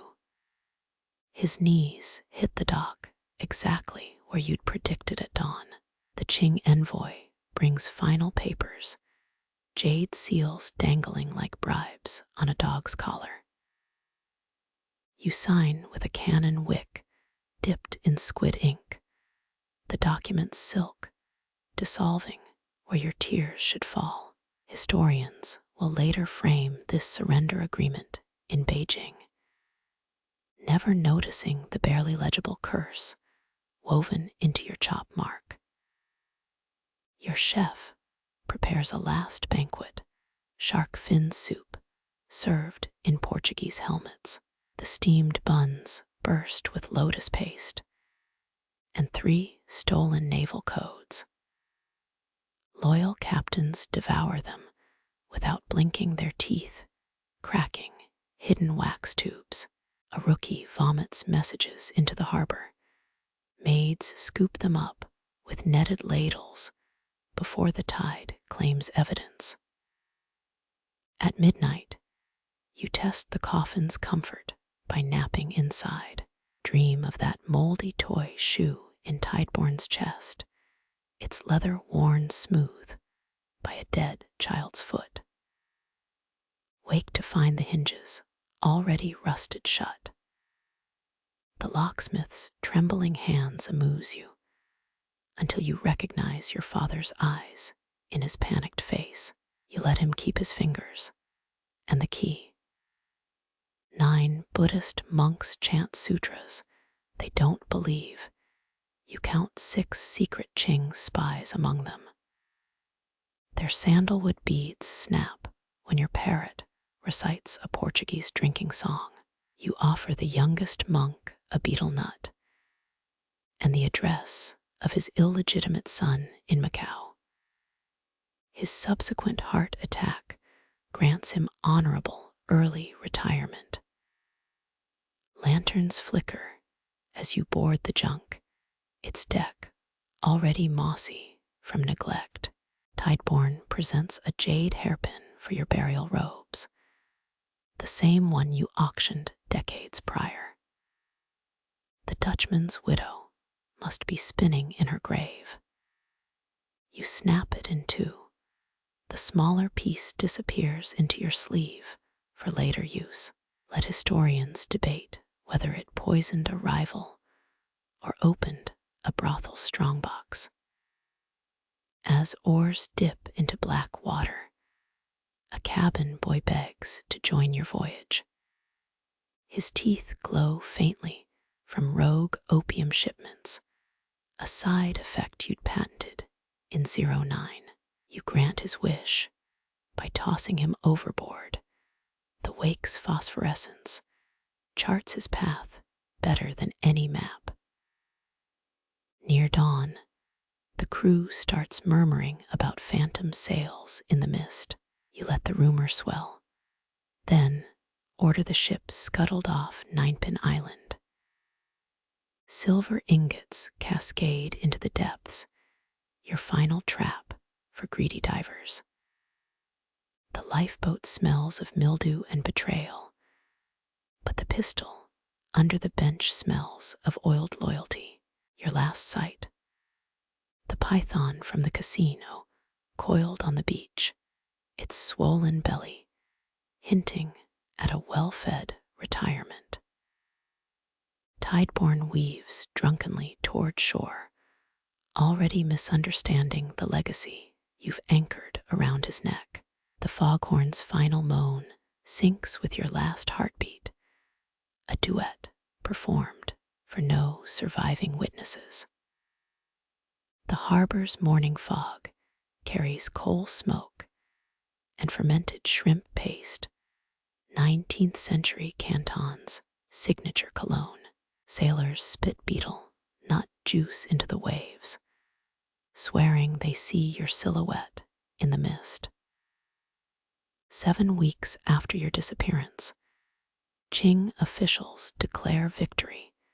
Their fireworks fizzle in the damp air. You'd find their report hilarious, especially the part where they claim to have buried you at sea. Fishermen drag nets through silt, hoping for silver ingots. They pull up Portuguese cannonballs instead. One teen pockets a jade hairpin fragment, your final prank. It'll give his sweetheart a rash by midsummer. Historians still argue whether you slipped poison into the alloy or just enjoyed watching empires itch. Tideborne tries auctioning your casino. No one bids but seagulls. They perch on roulette wheels, shrieking numbers in a language only debtors understand. A magistrate's widow offers 3 copper coins, exactly what you once charged her husband, for an hour of forgetfulness. The ledger's last entry remains blank. Your ghostly brushstroke lingers in the margins. Shopkeepers sell red flag liquor. Now, rot-gut rice wine dyed with cochineal bugs. Drunks vomit crimson onto the docks, imagining it's traitor's blood. The recipe's wrong, of course. You'd never waste good insects on liquid hubris. Monks chant at your empty tomb, a marble fake near White Cloud Mountain, the real grave. Some say Macau's casino vault. Others whisper it's the stomach of that pregnant python from Ninepin Island. You prefer neither answer. Let them debate while your bones bleach in the sunlit deep. A Dutch merchant's logbook mentions a phantom fleet near Hainan, rigging creaking with no crew aboard. Few notice his footnote about the ship's figureheads, all carved with Tideborne's screaming face. The East India Company dismisses it as opium dreams, but triples their coastal patrols anyway. Wet nurses still frighten children with your name, though they've muddled the facts. Now you supposedly strangle brats with seaweed for laughing during typhoons. You'd correct them if petty myths weren't such useful camouflage. On the summer solstice, a freak tide exposes your half-sunken funeral junk. Villagers strip its silver scales, only to find the metal spells out their deepest shames in Fukienese dialect. By noon, the harbor floor glints with discarded ingots and freshly lost pride. Scholars dissect your surrender agreement. They miss the tea stains forming battle maps when held to lamplight. A junior archivist chokes on her kanji after discovering this. Her replacement burns the evidence for dynastic security. The foghorn's cry deepens each winter, a basso profundo that cracks poorly made teacups. Old pirates smile at the sound, remembering how you weaponized seabird calls during night raids. Their grandchildren mistake the noise for whale songs, which suits your purposes just fine. Years blur, Tideborne's hair whitens. He trades your stolen crown jewels for a tactically dubious duck farm. When creditors come, he offers them greasy feathers and a proverb you never said. The ducks escape during a storm. Their wings beat the rhythm of your battle drums as they vanish southward. Your casino becomes a salt warehouse, then a fish market, then kindling for a Portuguese preacher's bonfire. As flames devour the roof, the smoke twists into your favorite obscene gesture, a final joke lost on everyone but the moon. Tonight, a typhoon rips through the delta. 13 ships founder near your old stronghold. Their cargo of Prussian rifles sinks where you once taught Tideborne to swim. Fishermen later describe a woman's laughter beneath the waves and the urgent gurgle of guns filling with salt water.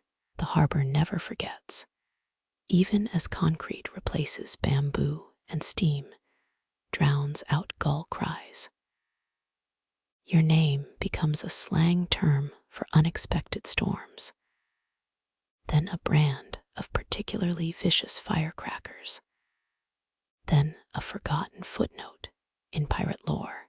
But when mist creeps over the waterfront, silencing radios and fogging spectacles, sailors still turn their collars up. Some swear it's just the weather. Others mutter blessings to the drowned star. The wisest pour a splash of rum into the waters and refuse to explain why. Your essence lingers in the briny air, not a ghost, but an aftertaste. Empress, pirate, typhoon, legend. The fog thickens, swallowing the clatter of modern Hong Kong, until only the waves remain, whispering your story to creatures that never learned to fear the dark. The harbor's breath slows, coal smog dissolving into pearl gray twilight. Concrete now claims the shore, where bamboo once bent, steel cranes bow like supplicants to the fog. Night fishermen mend nets with calloused hands. Their knots mirror the webbing of your battle plans. A child drops a stolen lychee into the waves. You return it as sea foam shaped like a smirk. Widows burn paper ships at dusk, ink-stained hulls curling into ash. Their smoke tangles with neon signs, advertising Ching's fortune crab cakes. A franchise owner who's never heard your name. Teenagers dare each other to swim where your flagship sank. Their laughter breaks against barnacled wood still loyal to your command. The moon paints the dock silver, same shade as Tideborn's duck feathers. Feral descendants of his flock nest in abandoned cargo containers. Their webbed footprints trace secret routes across rusted metal. A night watchman hums your anthem, thinking it's a pop song from his youth. Monks abandon your false tomb, its marble cracks sprouting orchids, fed by smugglers' rainwater. A bartender mixes red flag cocktails with synthetic dye patrons complain it lacks the historical burn. Your ledgers, blank pages resurface as wedding invitations. Grooms too nervous to read the ghostly margin notes. Scholars finally decode the tea stain maps, only to find them labeled menu suggestions in your looping script. Archivists blame humidity. Your casino's charred beams float south, carved with eel teeth into coral reefs that outlive empires. When typhoons pause mid-rage, that silent heartbeat before the wind resumes, even tugboats cut their engines. Deckhands swear they hear silk robes trailing through brine, the click of a jade hairpin against rusted cannon. Elders nod, not a ghost story, but a tide table. You crystallize in oyster shells, nacreous layers, hiding a grit that outlasts dynasties. The foghorn's drone becomes your yawn. The harbor's pulse your slowed wristwatch. The moons pull your uninterested shrug. Sleep creeps in with the high tide, lulling warships and skyscrapers alike. Your name unravels into sea spray, your deeds dissolve into salt. Your bones sieve through centuries like minnows through nets. The waves keep your secrets better than any grave, each crest a whispered reminder. Empires rise, pirates scheme, fog erases. But the deep remembers silent and patient as the drowned star blinks once, then dreams.